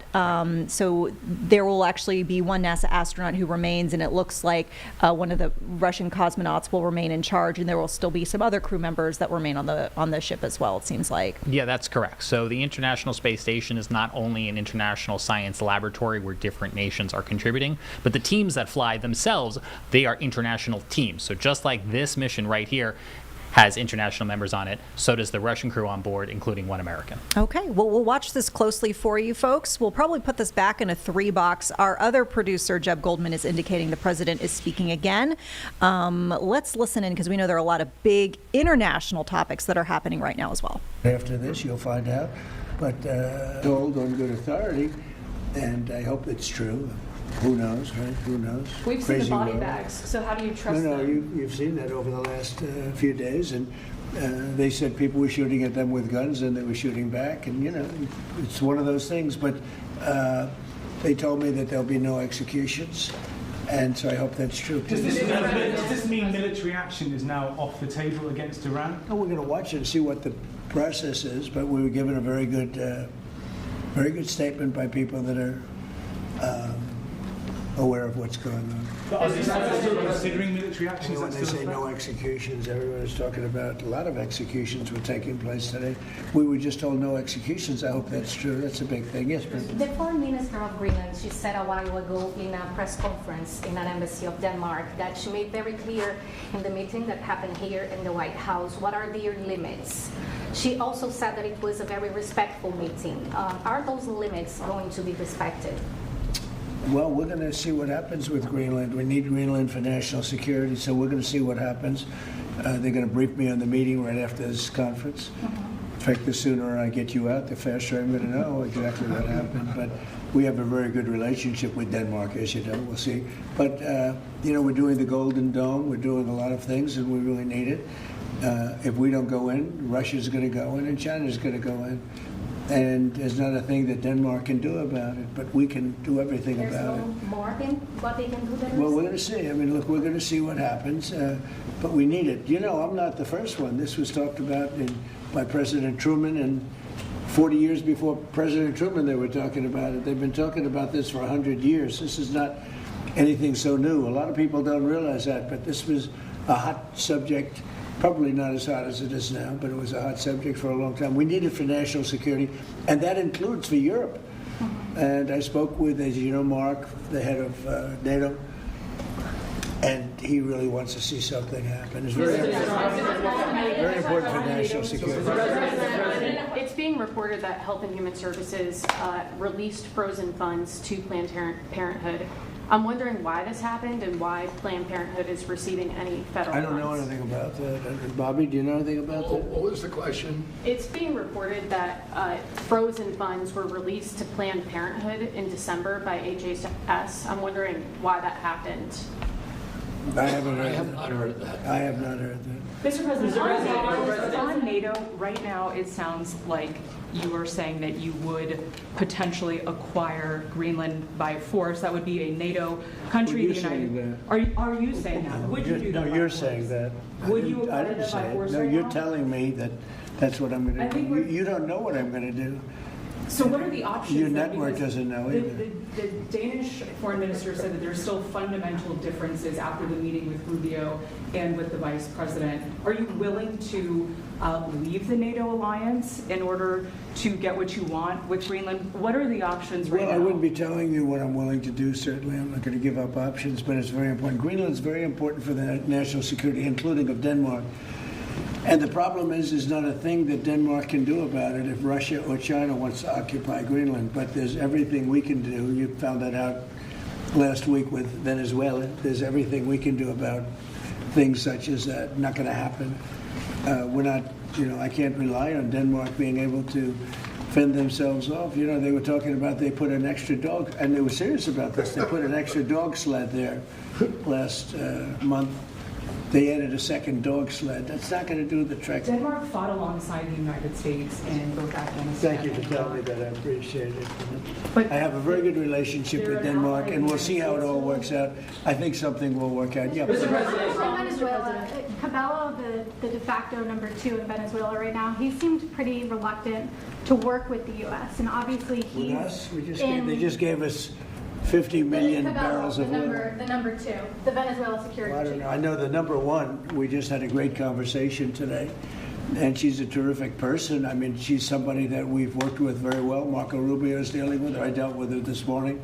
We had a long call. We discussed a lot of things, and I think we're getting along very well with Venezuela. Yes. Mr. President, created a new Assistant Attorney General position dedicated to rooting out fraud. Yeah, he's fantastic. The person is fantastic. Who is it?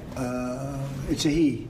When are you I going will to tell you maybe within minutes. I mean, I don't know if it's appropriate to say yet because we're going through a process, but we have chosen a person who's very tough, very smart, very fair. You gave a speech yesterday in Michigan about how you've recalibrated the American economy to work for workers, U.S. auto factories. We've seen core inflation's completely tamed. You lowered the trade deficit to the lowest amount since 2009. American exports are growing. But we're also waiting on the Supreme Court case for the tariffs. Given the success that you've had in the first 12 months, what is at stake in this case, It's sir? a little bit like whole milk. I can't believe we even have a case. This was a case started by very China-centric people and also anti-American people, frankly, people that don't want us to do well. Tariffs have helped us stop 8 wars. They've helped us get the best trade numbers we've ever had. They've helped us get $18 trillion brought into the country. And maybe above all else, they've given us tremendous national security. Just the threat of tariffs. You saw that just yesterday when I put tariffs on a certain country. We won't talk about that country, but you know who it is. Based on the fact that if you do business with that country, it's going to make them, it's going to bring them to the table a lot faster. So we have made hundreds of billions of dollars with tariffs. We have very little inflation. Think of it. Inflation's gone down and productivity, everything has gone up. We've never taken in money like we have. We've never had anywhere near 18 trillion invested in our country, neither has any other country. It's the biggest number by maybe 5 times. 5 times, not 5%, 5 times. Nobody's ever seen numbers like this. We have plants going up. You know, you mentioned I was in Michigan yesterday. I was at the Ford plant where they make the Ford 150. It's one of the original plants. It was from before World War I. It's a giant plant. That plant was probably going to be closed. And 2 years ago, they were doing very poorly. And now they just announced yesterday that they're going to go 24 hours around the clock. 3 shifts, which they rarely do. That's Ford, and Ford's having the best numbers they've ever had. General Motors having the best numbers they've ever had.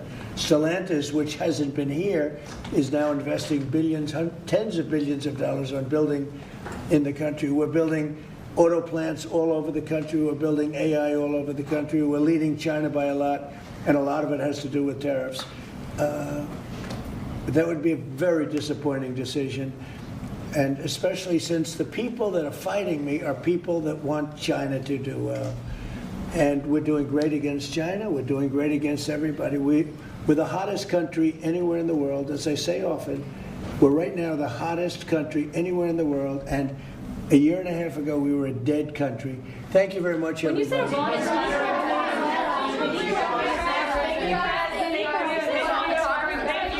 All right, and folks, we are going to take a quick break with that press briefing with the president, the Q&A session wrapping up just now. We'll be back in 2 minutes on the other side with more of your headlines, including potentially some breaking developments to share out of Charlotte as we speak. We're monitoring some new information coming into our newsroom, so stay tuned.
All right, welcome back, folks. We mentioned we're following some breaking news out of Charlotte as we speak. We have some reports from Medic that one person is dead in the Optimist Park neighborhood. We've got a map queued up for you. You can see this is in the 1000 block of North Brevard Street, and it is rather close to Optimist Hall. If you're familiar at all with that area, it's that kind of community dining hall / retail area. You can see it's just to the west and the south of that Optimist Hall area. It's where the pin is there in the middle of your screen, more or less. Still trying to get some more information from CMPD. We are hearing, though, that they are on scene, and we do know, of course, Medic is as well, as they were the agency that confirmed this person who died. We've got a crew on the way. We will keep you updated if we get any live images or updates from the scene. But once again, 1000 block of North Brevard Street in Charlotte, Optimist Park area of Charlotte, we've got reports of somebody who is dead. Not much other information available at this hour. With that, we'll take another quick break, folks. Back in 2 minutes, either with more from this scene or many of the other feeds we're watching around the area. Thanks for sticking with us.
All right, welcome back, everyone. We are going to pivot now to a live feed we've been monitoring for a bit now out of D.C. as there is a multiple subcommittee meeting regarding the Afghan parolee program, and you have some speakers you could see giving testimony. We want to listen to that right now.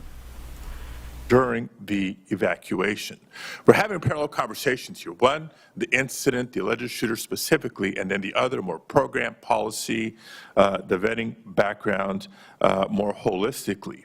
And on that point, fortunately, we don't have to guess what went right or what went wrong.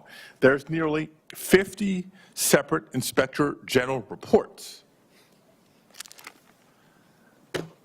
that have examined Operations Allies Welcome and the Special Immigrant Visa Program.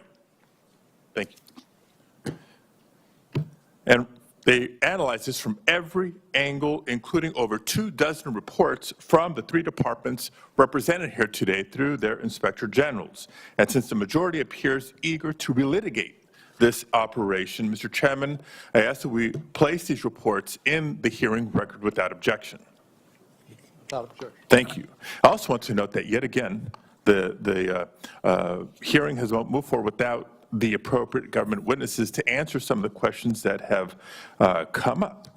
But let me specify this, because this is public information. The vetting processes that the alleged shooter went through from when he began working with the CIA, I've made that point already, to when his asylum application was granted by the current Trump administration. Yes, that's right.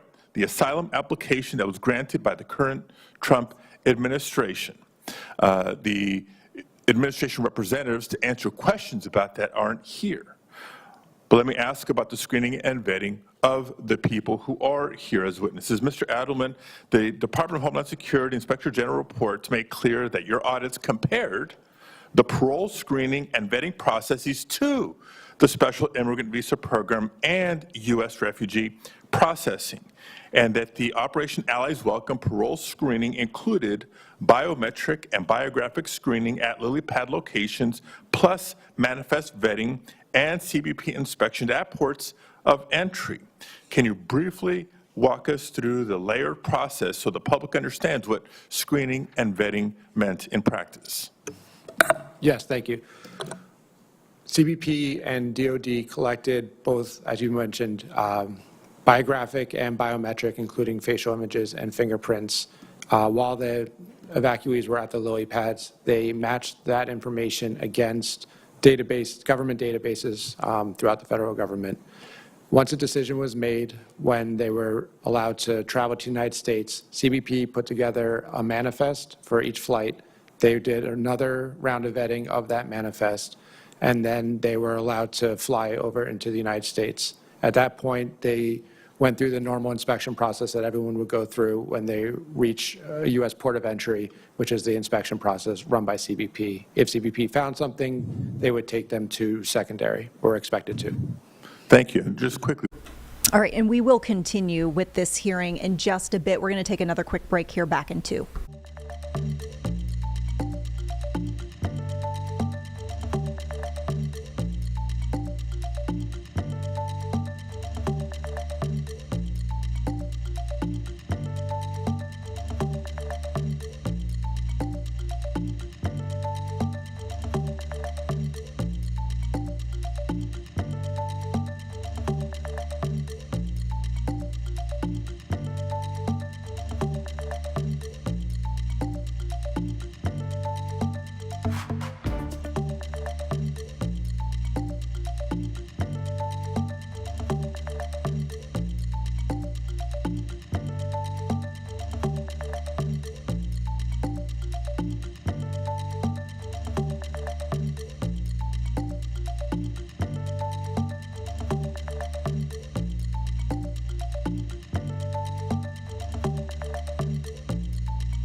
And welcome back, folks, here to Live Impact News. We will rejoin with this Afghan parolee hearing testimony and questioning, of course, from lawmakers. And important to note, this is coming in the spotlight following that shooting of National Guard soldiers in Washington, D.C. late last year, kind of around Thanksgiving, where we found out that the person who was the shooter was an Afghan parolee. Let's listen in. How we can make sure that this doesn't happen in the future. So that's what I want to focus on. I have heard a lot of conversation about what went right or what went wrong, what should have happened, where we failed, where we didn't have the proper procedures. So let's talk about that. One of the things I saw, and I think it was September of 2022, Mr. Adelman, DHS OIG released a report that stated that CBP admitted the following evacuees to the U.S. under OAW, and it was 417 evacuees whose name was totally unknown. There were 242 evacuees whose last name was unknown, 11,110 evacuees whose date of birth was January 1st, and it goes on and on and on. And despite this, the Biden-Harris administration and DHS did not concur with the recommendations of DHS OIG that you all made to address it and to actually ensure it didn't happen again. One of those recommendations was from DHS to develop a comprehensive contingency plan to adequately vet and screen all individuals during future similar emergency situations. So do you know, Mr. Adelman, if any of the steps have been taken to ensure that the years to re-examine and implement, these different recommendations, has that been taken, and where are we on that? Thank you, Senator. For that one recommendation on lessons learned, the department, as you noted, did not agree and has not made any progress in completing that recommendation.